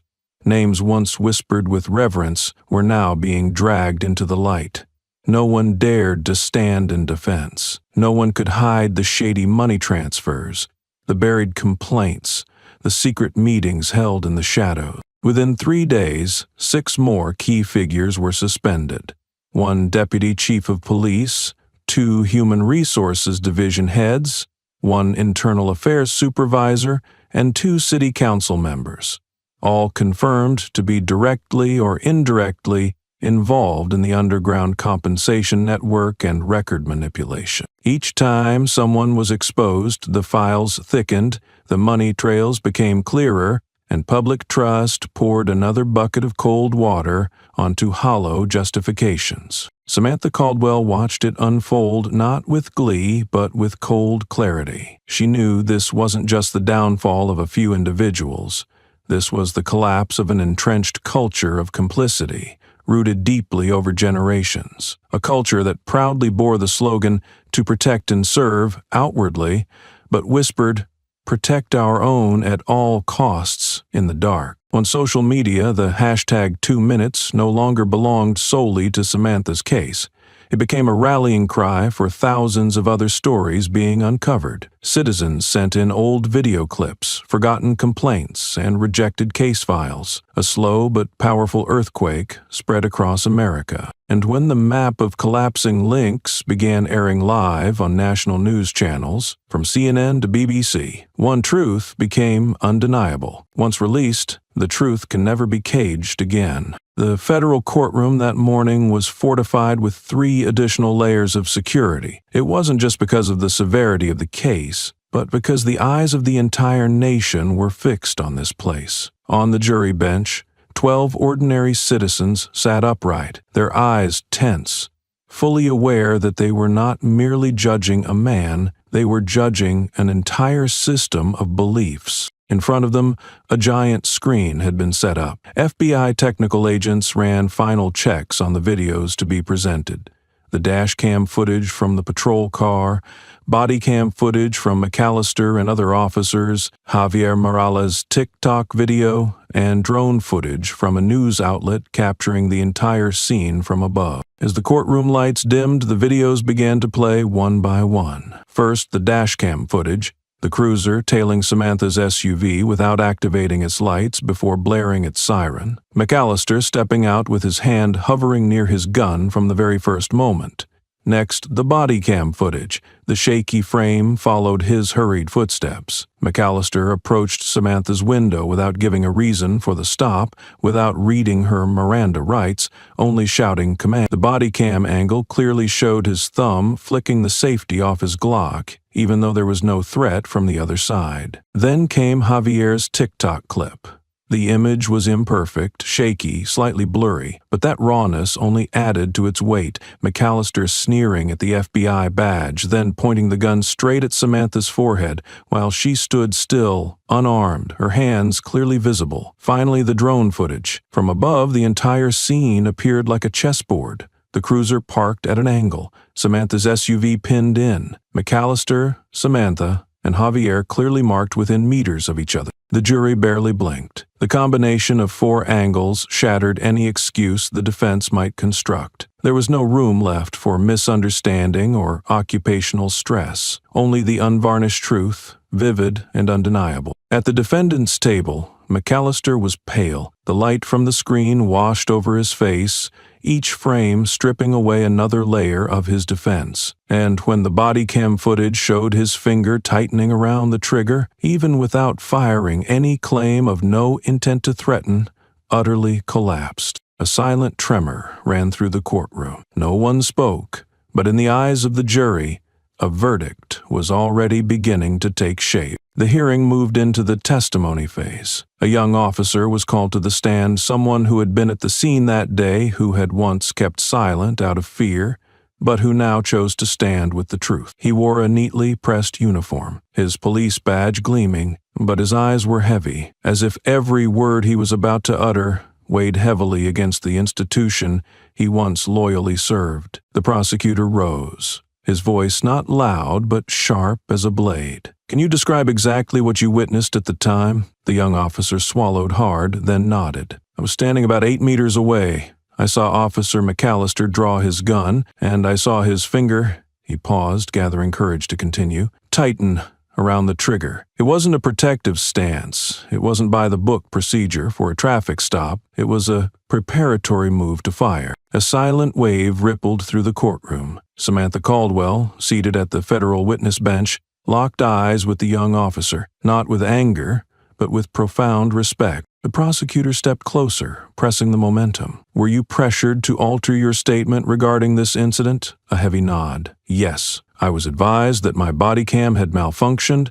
I was instructed to remember only what fit the internal report. But the truth," he lifted his gaze, his eyes now steely, "is that McAllister put Director Caldwell's life at risk purely out of bias and abuse of power." At the defense table, McAllister dropped his head into his hands, clenching them until his knuckles turned white. No arrogance left. No familiar swagger, only a man stripped bare to his core. The prosecutor asked no further questions. They didn't need to. They only needed the truth, laid bare before the jury like an open wound. The jurors, with worn-down pencils in hand, recorded every word. No one looked away. No one sought an excuse to forgive. Samantha knew this pre-trial wasn't just about McAllister. It was about confronting an entire system that had long turned its back on the truth, unless someone dared to stand firm in the storm. And now, people like the young officer, like Javier Morales, like herself, were rebuilding, brick by brick, the foundation of a new justice. No sirens, no shouted slogans, no pre-printed posters or banners stretched across streets. Yet in cities large and small across America, from New York, Chicago to Savannah, from Seattle to Jackson, crowds began to gather, silent and steady like a rising tide. They carried nothing but their phones. No flags, no slogans, only smartphones, all synchronized to the same countdown app, 120 seconds. At Union Square, under the shadow of skyscrapers, hundreds clustered in small groups. When the clock struck exactly noon, they all raised their phones above their heads. The screens lit up with a single number, 120. The countdown began. Tick, tick, tick, tick. The faint sound of thousands of digital timers ticking echoed through the air, threading between glass walls, across advertising billboards, down foot-worn sidewalks. A quiet but powerful heartbeat, like the collective pulse of a generation newly awakened. In Chicago's Grant Park, thousands formed the shape of the United States map, each holding a glowing phone aloft, screens lighting up like a living neural network. No shouting, no pushing, just absolute silence, broken only by the steady, persistent ticking. In New Orleans, under the sprawling oaks of Audubon Park, families gathered, mothers carrying infants, elderly leaning on canes, college students in worn hoodies, all merged into the silent, wordless rhythm. No leaders directing, no chants, just a shared, instinctive pulse. In Los Angeles, hundreds of amateur drone pilots launched mini aircraft into the sky, capturing the spectacle from above. Glowing avenues filled with light from raised phones, boulevards without horns, only the quiet ticking of a countdown. Social media erupted. Short clips of the crowds holding up their phones flooded Twitter, Instagram, TikTok. No filters, no color correction, just real faces, white, black, Latino, Asian, all united under the same silent heartbeat. The hashtag 2 minutes once again dominated globally, but this time it was no longer just a reminder of a traffic stop. It had become a collective act, a living memory of the power of silent unity. In government offices, media consultants scrambled as the images dominated international headlines. CNN ran the banner, 2 minutes that America remembers. BBC posted simply, 120 seconds of silence. A nation awakens. Al Jazeera analyzed, for a single event, a movement is born. In Washington, D.C., more than 3,000 people gathered silently on the Capitol steps. No one charged forward, no one shouted, only raised phones. And when the clocks collectively hit 0, the crowd gently sat down, forming a human carpet, declaring without a single spoken word, "We are here, we have seen, we will not forget." Inside the Capitol, private sessions grew heated. Senators, long accustomed to ignoring loud protests, could no longer look away. There was no one to label as extremists, no banners to dismiss as inciting violence. Only silent people, ticking down time as justice itself had been ticking down for generations. Media pressure intensified. Television anchors asked relentlessly, what will they do in response to this demand? How many more seconds will it take to change the law? Under immense pressure from both the media and the public, the senators had no choice. They were forced to convene a special session to draft a new bill, the Civil Rights Emergency Protection Act, temporarily referred to as the 122nd Response Act. The proposed bill outlined sweeping changes, mandatory real-time connection of all law enforcement traffic stops with federal response centers, continuous multi-angle recording stored on secure off-site servers, beyond local jurisdiction control, immediate federal assessment of civilian threat reports, bypassing internal departmental investigations, increased penalties for misuse of authority, endangering civilian lives in short-term encounters like traffic stops. The bill had not yet passed, but its mere emergence into urgent discussion was already a sign. This time, the 2-minute countdown had broken beyond social media. It had seeped into rooms that were once deaf to the people's voice. Across social media, new countdown videos kept appearing.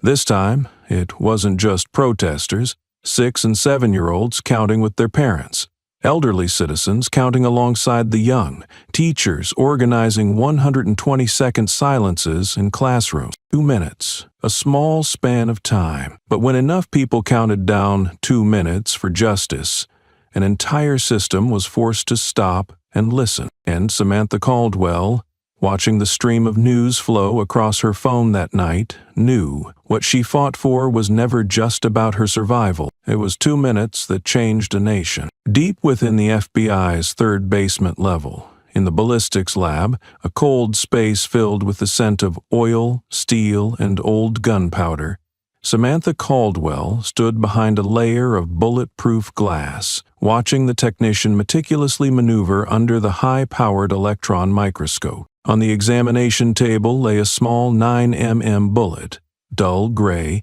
its surface scarred with signs of abrasion. Nearby, the shell casing recovered from the standoff between McAllister and Samantha sat carefully arranged alongside several others, all bearing the same strange pattern of distortion. The technician zoomed in the image. The serial numbers engraved into the casings appeared warped, smeared unnaturally, not natural wear, not manufacturing defects. This was the result of deliberate tampering. The original serials ground down, then crudely re-etched by hand, each gouge too deep, each character crooked, misaligned, the signs of a rushed, sloppy job with very clear intent to erase any trace of origin. Samantha tightened her fists behind her back. Counterfeit bullets. This wasn't just one man's wrongdoing.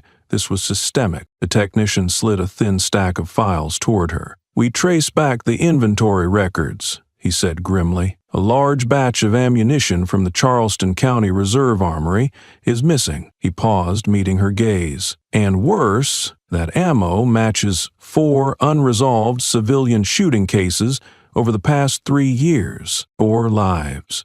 4 stalled cases left cold due to lack of evidence. Now, each bullet was finally speaking, exposing truths buried far too long. Samantha flipped through the files. Victim names, dates, locations, brief crime scene notes. Each line cut deeper. McAllister was not alone. What he had done was just the visible tip of a far colder, far more ruthless iceberg. Missing weapons, altered ammunition, ignored internal reports, investigations deliberately left to rot. She looked up at the screen again, her eyes hard and clear. No more doubt, no more uncertainty. This wasn't an accident. It was a plan. A plan, orchestrated with the complicity of the powerful, those who had drawn invisible death lines across the lives of civilians with bullets that no longer bore their true serials. And Samantha Caldwell understood. From this moment on, she wasn't fighting to take down an individual. She was going to expose the entire machine. Later, in her office, Samantha sat before a spread of open files, a small halo of desk lamplight piercing the surrounding darkness. Outside, the city was settling into its weary sleep, but not her. Before her lay the connection charts, unsolved civilian shootings, mysteriously missing ammunition batches, names shielded from internal inquiry. On the opposite wall, Samantha pinned the photographs of the victims. A black teenager gunned down near his school, a young father collapsed at the roadside, a single mother struck while shopping, an elderly man shot during a routine traffic stop. No weapons found, no threats made, only death, silent and neatly staged as unavoidable accident. The pattern emerged, the same patrol division involved, the same armory source, the same flood of internal reports stamped with "No misconduct found," a closed system, smoothly operated by silent cogs and falsified paperwork. Samantha circled one name, Charleston County Reserve Armory, the common thread among them all. She dug into the Armory's management system and unearthed wave after wave of anomalies. Mismatched ammo counts, delayed audits, manually altered data, signatures forged at critical moments. She exhaled, not from exhaustion, but from the slow burn fury rising inside her, like coals under the skin. McAllister, the man who had once pressed a gun to her forehead, was just a pawn, an expendable piece. The real danger sat in air-conditioned offices, signing off on paperwork that killed without ever pulling a trigger. Her phone vibrated gently. A message from Jada Monroe. Preliminary evidence secured, ready to move when you give the word. Samantha closed the files and stood. She slipped on her black jacket, adjusted the shining FBI badge pinned to her chest. In the glow of the desk lamp, her reflection revealed no survivor of a shooting, no woman marked by fear. What stood there was a declaration of war. Stepping into the headquarters corridor, Samantha felt it keenly. From this moment forward, her mission was no longer about indicting a few individuals. She would dismantle the iceberg that had crushed her city for decades. This war would not be quick,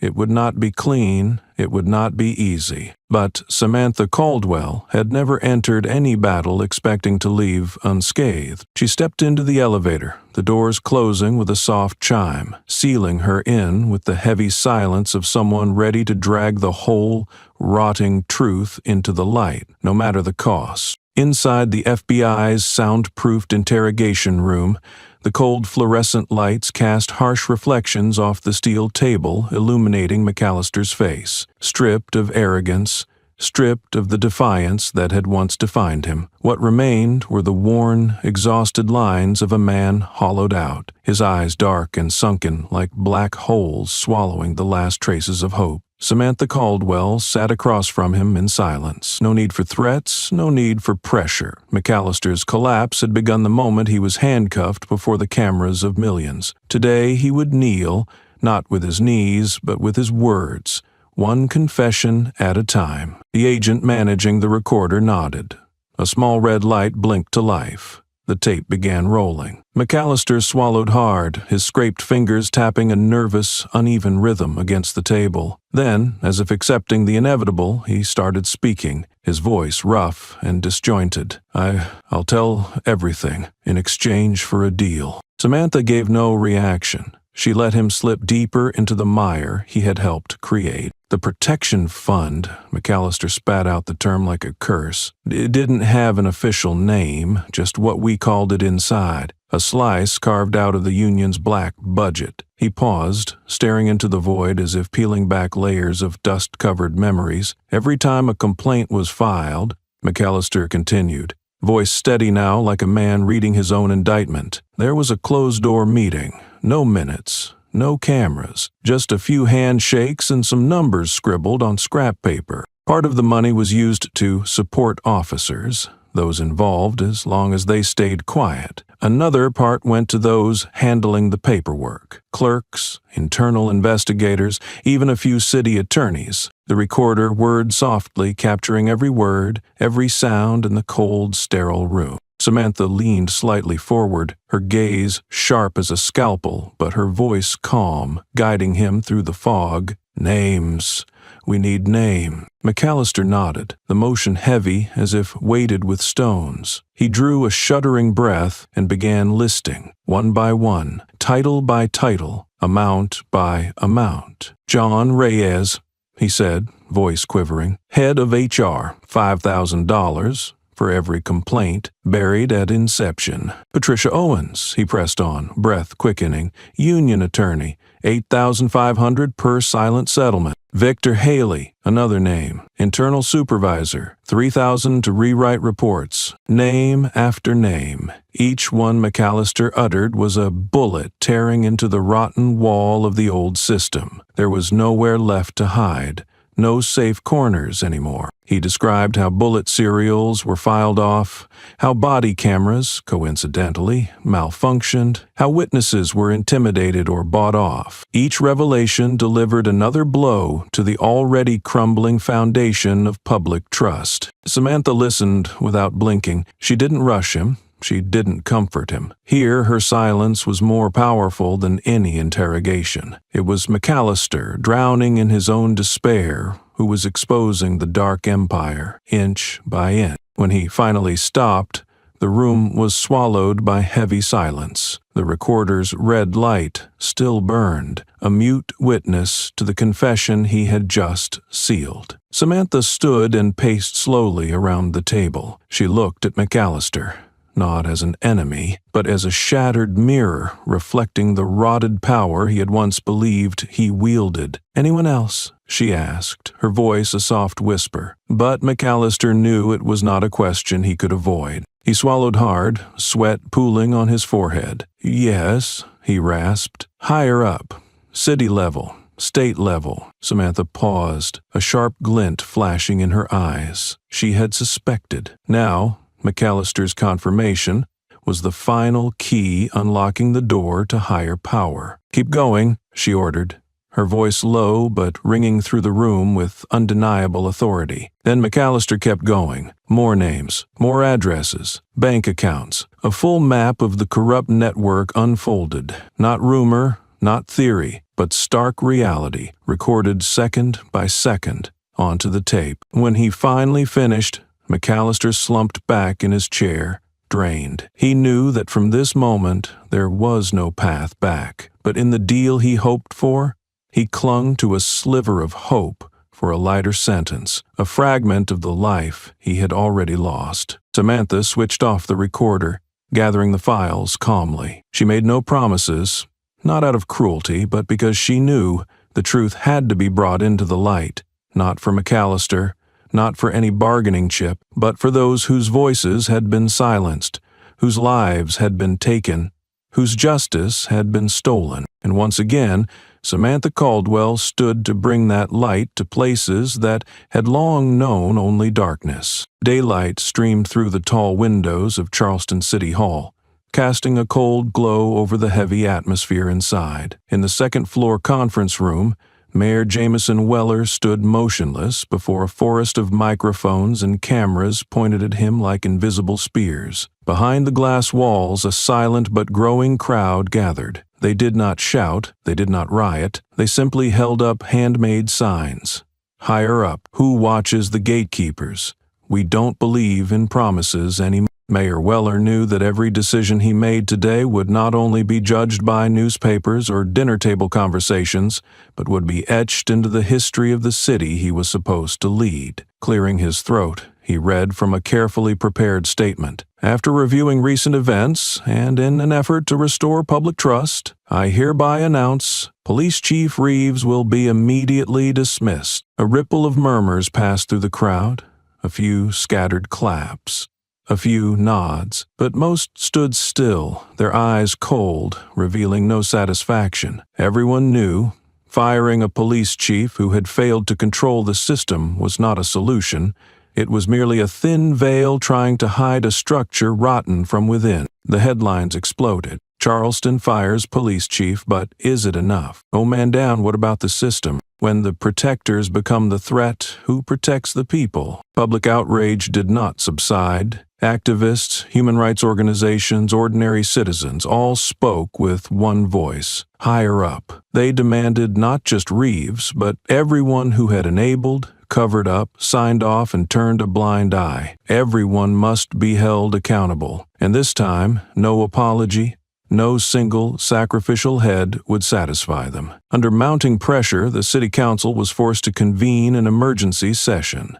The air in the chamber was thick, suffocating. Council members, long accustomed to rubber-stamped votes and preordained decisions, now had to confront an unavoidable reality. A motion was introduced.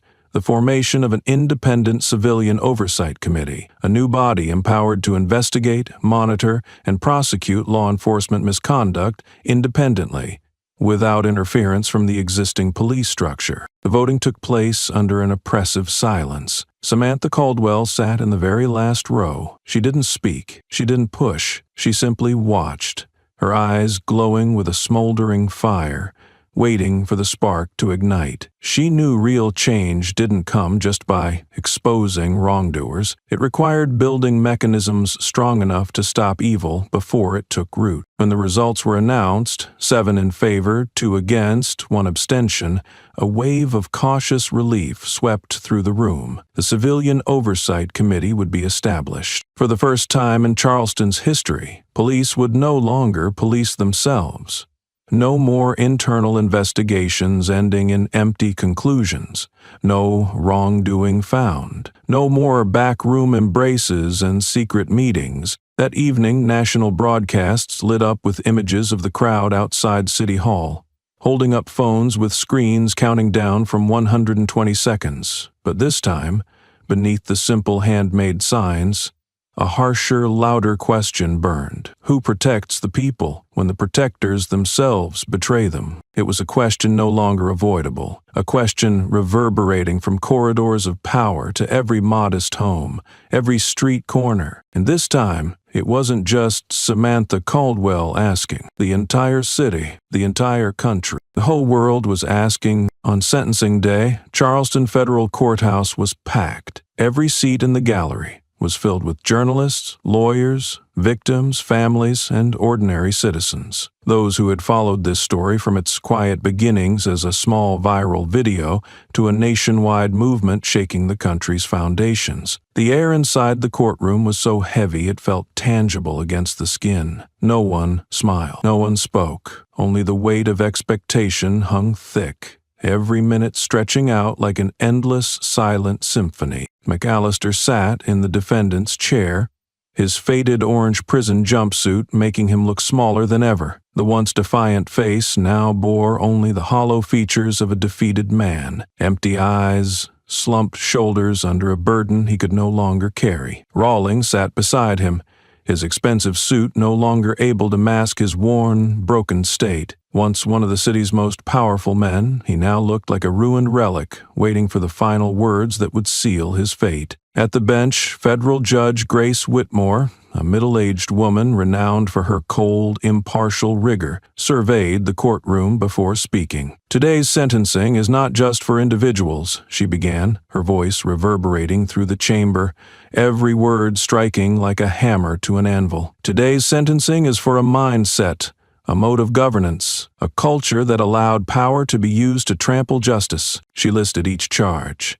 violation of civil rights, abuse of authority, obstruction of justice, federal financial fraud. The evidence, body cam footage, drone surveillance, testimonies, blockchain transaction records, had woven an irrefutable net. "Brent McAllister," Judge Whitmore continued, her eyes locking onto the defendant, "you violated your oath not just once, but repeatedly.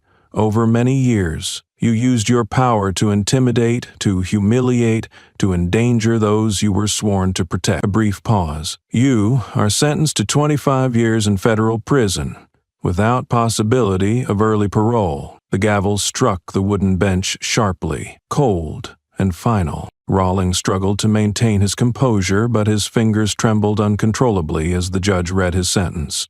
"Charles Rawlings," she said, "in your role as an administrative leader, you aided, concealed, and organized the abuse of power through the operation of black funds and manipulation of records. Your actions eroded public trust and rotted the core of law enforcement. You are sentenced to 15 years in federal prison." Another gavel strike, heavy and decisive. Then came the turn of the 6 senior officers, each receiving sentences ranging from 7 to 12 years, depending on their level of involvement in the corrupt network and cover-ups. When the final sentences were read, the entire courtroom seemed to pause for a beat. No cheering, no clapping, only a profound, heavy silence. The silence of a city witnessing, for the first time, the fall of those who had once ruled with unchecked power. Everyone understood, however, that this was just the beginning. Samantha Caldwell, sitting upright in the front row, her gaze calm, her face devoid of triumph or bitterness. She understood that bringing down a few individuals, however necessary,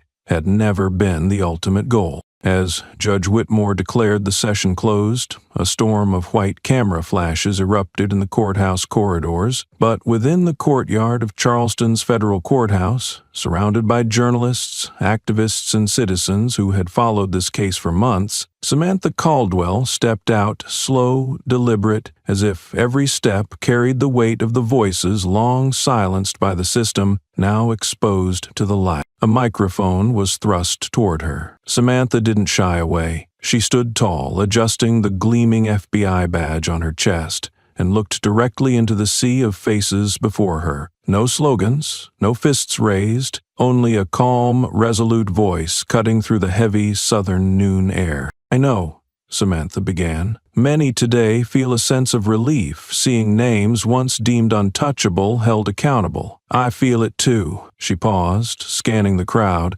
meeting eyes filled with hope and others still shadowed by doubt and hurt. "But make no mistake," she continued, her voice slicing through the stifling air like a blade, "this is not an ending. This is a roadmap for systemic repair." Camera shutters clicked furiously, but Samantha didn't stop. She wasn't speaking for headlines.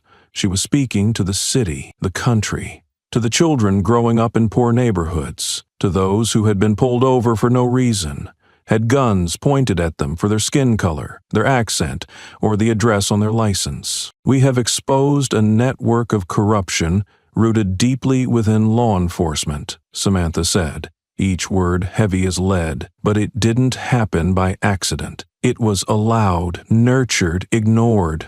Day by day, month by month, year by year, it was excused with lies about job pressure, a few bad apples, isolated incidents." She paused, letting the truth sink in. A breeze lifted a few scattered notes from reporters' hands. "To fix a system," Samantha continued, her eyes ablaze with a fire that would not be extinguished, "we cannot simply swap out a few faces.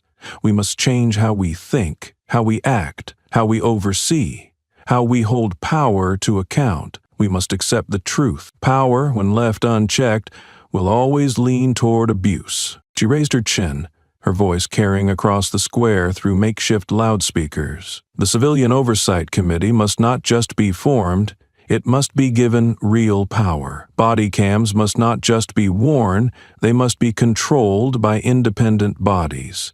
Every bullet, every traffic stop, every internal report must be exposed to the light of truth without exception. Someone in the crowd began clapping, then another. Soon the small square reverberated with steady applause, not a wild roaring wave, but a quiet, relentless heartbeat. The heartbeat of people who understood that true justice doesn't come from a single verdict, but from sustainable change. Samantha lowered the microphone, stepping back to make room for other voices, other questions, other actions that would follow. And in that moment, amid the applause, under the blazing sunlight hitting the old concrete courthouse, Samantha Caldwell knew she and everyone like her weren't fighting for a verdict. They were fighting for a future where 2 minutes, 1 gun, and 1 uniform would no longer have the right to decide who lived or died. 2 months. Just 2 months since the historic verdict that shook the nation, when America held its breath before screens, watching an invincible system forced to its knees by the weight of truth. That verdict was more than a ruling for one person or one case. It was a crack in the impenetrable wall of silence, a fissure no one could ignore. And now, on a sweltering summer day, the United States Congress stood at a moment of no return. The congressional chamber was steeped in heavy tension. Rows of crimson leather chairs, walnut-paneled walls, and the shimmering light from the domed glass ceiling above did nothing to dispel the unease. Senators and representatives, clad in pristine suits, sat across from one another. But their eyes weren't fixed on their colleagues. They were glued to the papers before them, the draft of the 122nd Protocol Act. Every line on those pages carried the weight of millions of voices, millions of gazes, millions of hands that had raised phones high in the chaotic days before. 2 months ago, this law was nothing more than a faint idea, a whisper echoing through shaky TikTok videos, those fleeting clips captured on smartphones, recorded moments of confrontation between humanity and power, blurry images, sometimes only seconds long, but enough to ignite the silent fury of an entire generation. Crowds gathered under the scorching sun, holding their phones aloft like weapons, not shouting, not violent, just quietly recording. They knew that truth, however small, needed only 2 minutes to speak. And now, that idea had become a cold, hard reality. The 122nd Protocol Act, passed with an overwhelming majority, a tidal wave sweeping away all doubt, all resistance. From the glittering streets of New York, where police sirens blend with the pulse of city life, to the dusty towns of Middle America, where time seems to stand still, every police department was now required to connect in real time to a federal database. No loopholes, no shadows to hide in. Every time a police car pulls over, its red and blue lights slicing through the night.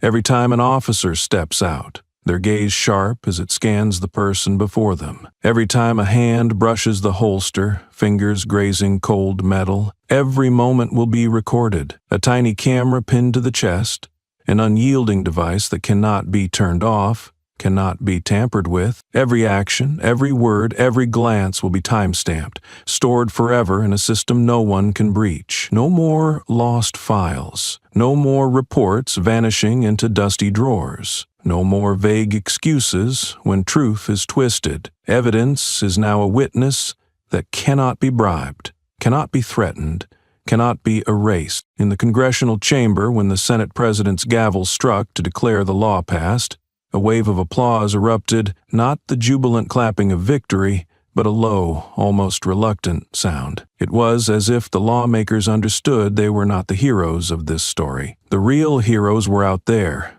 on the streets, in homes, in the hearts of those who refused to stay silent, the ones who turned 2 minutes into a weapon, a movement, a declaration. The next day, at the White House, The signing ceremony unfolded under the blinding glare of hundreds of television cameras. The room was steeped in solemnity, yet tinged with an undercurrent of unease. Reporters stood shoulder to shoulder, microphones raised, cameras rolling ceaselessly. On the podium, the President of the United States, in a deep navy suit, stood tall, his hands resting lightly on an intricately carved wooden desk. Behind him, the American flag and the presidential seal hung solemnly, a reminder of the gravity of this moment. He looked out at the crowd, not just the dignitaries and lawmakers, but the unfamiliar faces.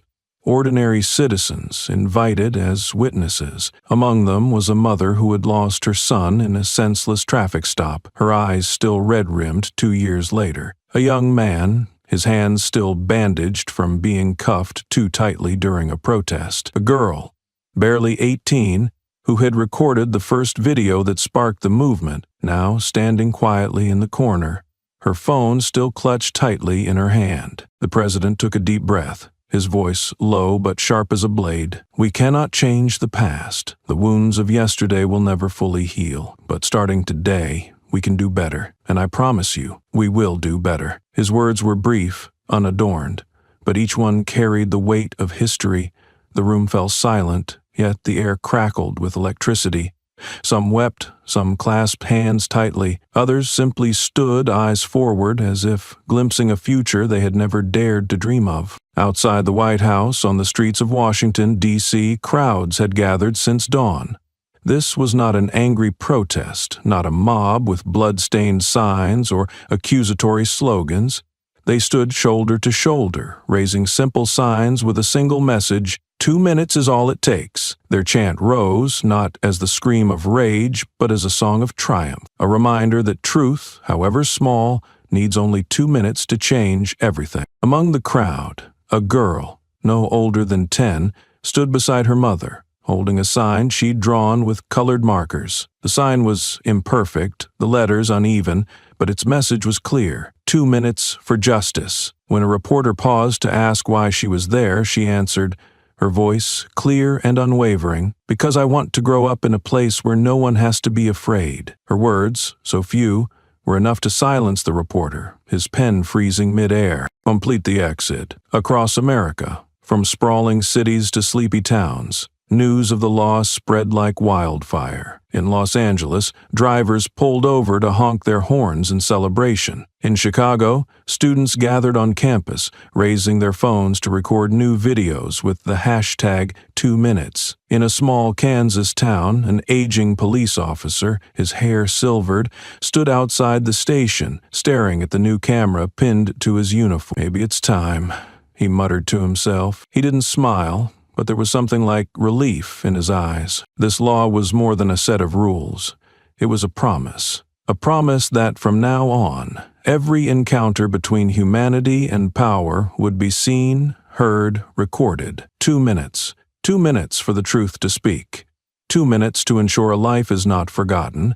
2 minutes to force an entire system to bow before justice. Yet, amid the jubilation, cautious eyes remained. Those who had seen too many promises broken, too many victories faded. They knew a law, no matter how powerful, could not erase the scars of the past. They knew the wheels of history never stopped turning, and those who cling to the status quo would not surrender easily. But they also knew one thing. Today they had won a victory, and that victory, however small, was the foundation for greater battles ahead. As the sun dipped below the horizon, casting a golden glow over Washington, D.C., the crowd continued to chant, 2 minutes is all it takes. Under the fading light, they were more than a crowd. They were a movement, a flame, a reminder that 2 minutes, a phone, and a courageous heart could make the whole world listen. At the heart of the FBI headquarters in Washington, D.C., a new room had been unveiled.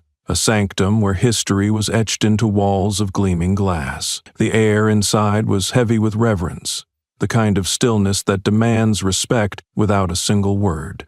In the center of the room, suspended in a soft pool of light, hung a small, unassuming object that carried the weight of a revolution, the FBI badge of Samantha Caldwell. It was not polished to a shine, nor restored to pristine condition. The badge bore its scars proudly, faint scratches crisscrossing its surface, tiny dents barely visible to the naked eye. These were the marks of a dark day, when it had been trampled under the heel of a boot, when the worst kind of power sought to crush the dignity of a single human being. Yet here it stood, defiant, a testament to resilience. Beneath it, carved into a simple plaque, were words that burned with quiet power. 2 minutes is all it takes. The badge was more than metal. It was a symbol, a beacon, a story. It spoke of a moment when one woman's courage lit a spark that refused to be extinguished. It whispered of the countless others who had taken up that spark, turning it into a flame that now blazed across the nation. The room itself, with its transparent walls,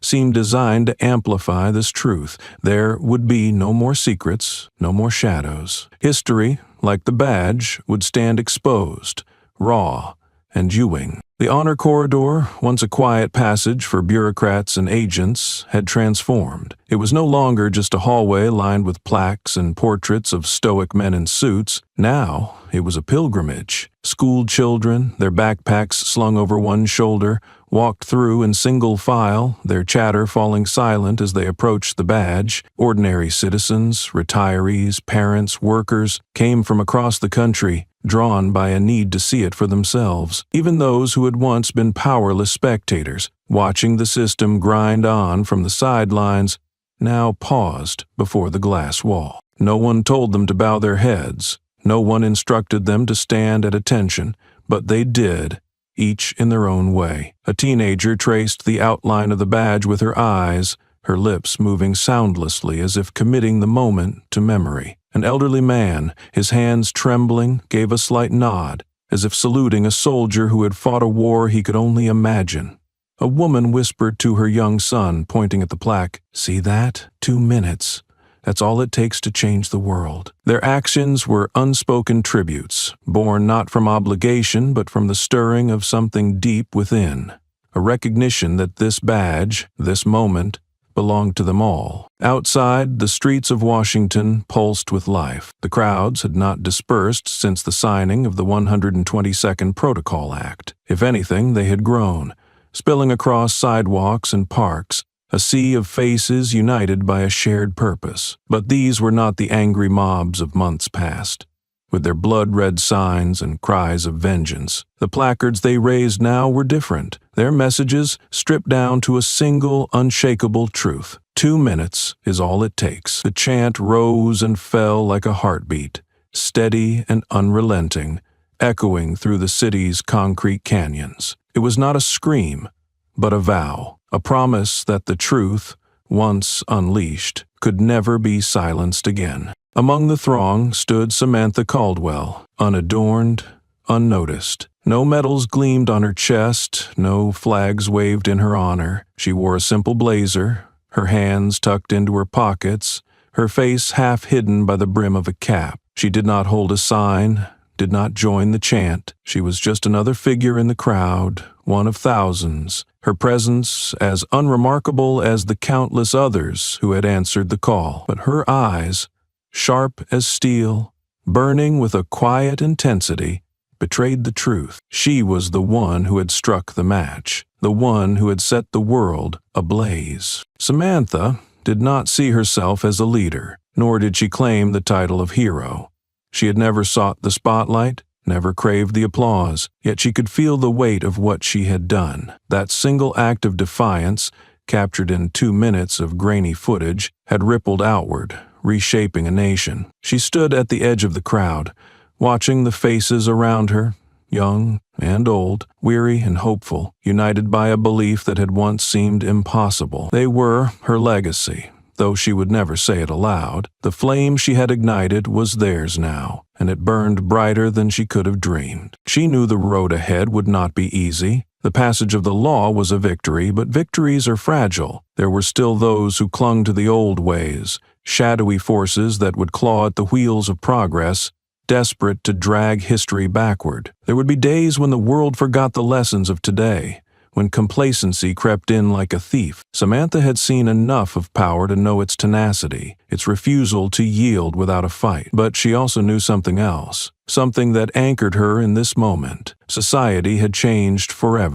The evidence was all around her. It was in the children who walked through the FBI's honor corridor, their eyes wide with wonder, learning that their voices mattered. It was in the teenagers who filmed their own videos, posting them online with hashtags that carried the movement forward. It was in the parents who no longer taught their sons and daughters to bow their heads in the face of injustice, but to stand tall, to record, to speak. The world had learned a lesson, not from textbooks or lectures, but from the raw, unfiltered truth of 2 minutes. Samantha's thoughts drifted to the badge, to the scratches and dents that told her story. She remembered the day it had been torn from her, ground into the dirt by those who thought they could break her. She remembered the weight of despair, the temptation to surrender, but she also remembered the moment she chose to fight, not with fists or guns, but with a phone, a lens, a heartbeat of courage. 2 minutes, that was all it took to turn her pain into power,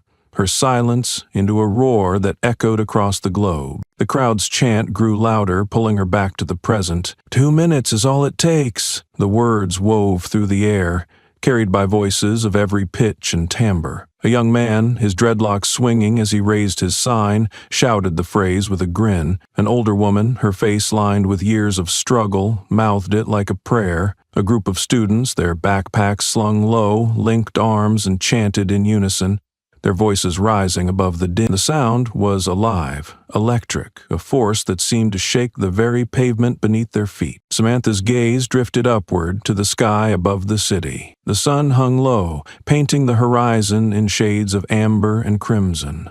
For a moment she allowed herself to imagine the future, not the battles yet to come, but the world that could be, a world where no child would be told their voice was meaningless, a world where no one would be taught that silence was the only response to injustice, a world where 2 minutes, a phone, and a courageous heart could make the impossible real. She took a step forward, blending deeper into the crowd. No one noticed her, and that was how she wanted it. She was not here to lead, not here to be seen. She was here to witness, to stand shoulder to shoulder with those who carried the flame forward. The chant enveloped her, wrapping her in its rhythm, and for the first time in a long while, she felt something like peace. The badge in the FBI headquarters would remain, a quiet sentinel watching over the years to come. The words beneath it would endure, a reminder carved into time itself. 2 minutes is all it takes. And out here, in the streets, in the hearts of those who refuse to be silent,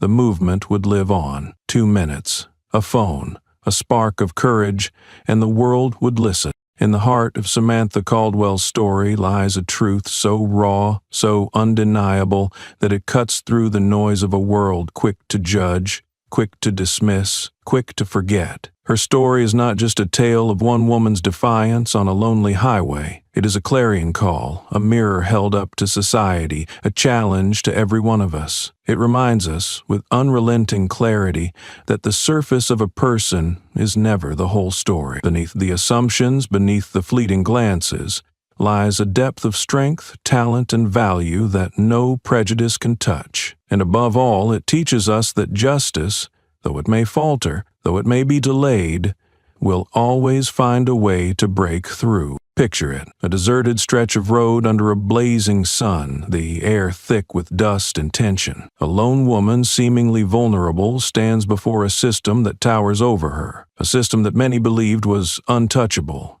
a monolith of power and silence. To the untrained eye, she was just another figure, easily overlooked, easily underestimated. But Samantha Caldwell was no ordinary woman. Within her burned a fire, a resolve forged in the crucible of truth. With nothing but a phone, 2 minutes, and a heart steeled by courage, she exposed the rot at the core of that system. She didn't just challenge it, she shattered its illusion of invincibility. Her story is a rebuke to every snap judgment, every shallow assumption we've ever made. How often do we glance at someone, a stranger on the street, a colleague in a meeting, a face in a crowd, and think we know their worth. How often do we let appearances, stereotypes, or fleeting impressions define what a person can do, what they can be? Samantha's badge, scarred and dented, now hangs in the FBI headquarters, a silent testament to the truth. Talent and strength do not glitter on the surface. They reside deep within, in places no prejudice can reach, in the quiet resolve of a soul that refuses to bow. But Samantha's story is more than a lesson in defying judgment. It is a beacon for justice, a reminder that the road to fairness is long and fraught with obstacles, yet never impossible. The corrupt system she faced was not dismantled in a day. It took her courage, her refusal to stay silent, to spark a movement that grew from a single act into a nationwide reckoning. The 122nd Protocol Act, born from her defiance, now ensures that truth can no longer be buried, that every encounter with power is recorded, seen, and held accountable. Justice, as her story proves, may be delayed by bureaucracy, by resistance, by fear, but it is relentless. It finds a way, carried forward by those who dare to stand up, to speak out, to record the truth in 2 fleeting minutes. From this personal triumph emerges a greater, universal lesson. Every individual holds intrinsic worth, a spark of potential that no one has the right to diminish. Samantha was not a politician, not a celebrity, not a figure cloaked in privilege. She was an ordinary woman who did an extraordinary thing. Her story challenges us to look at ourselves and those around us with new eyes. It asks, what potential lies hidden in the people we overlook? What strength waits in the hearts of those we underestimate?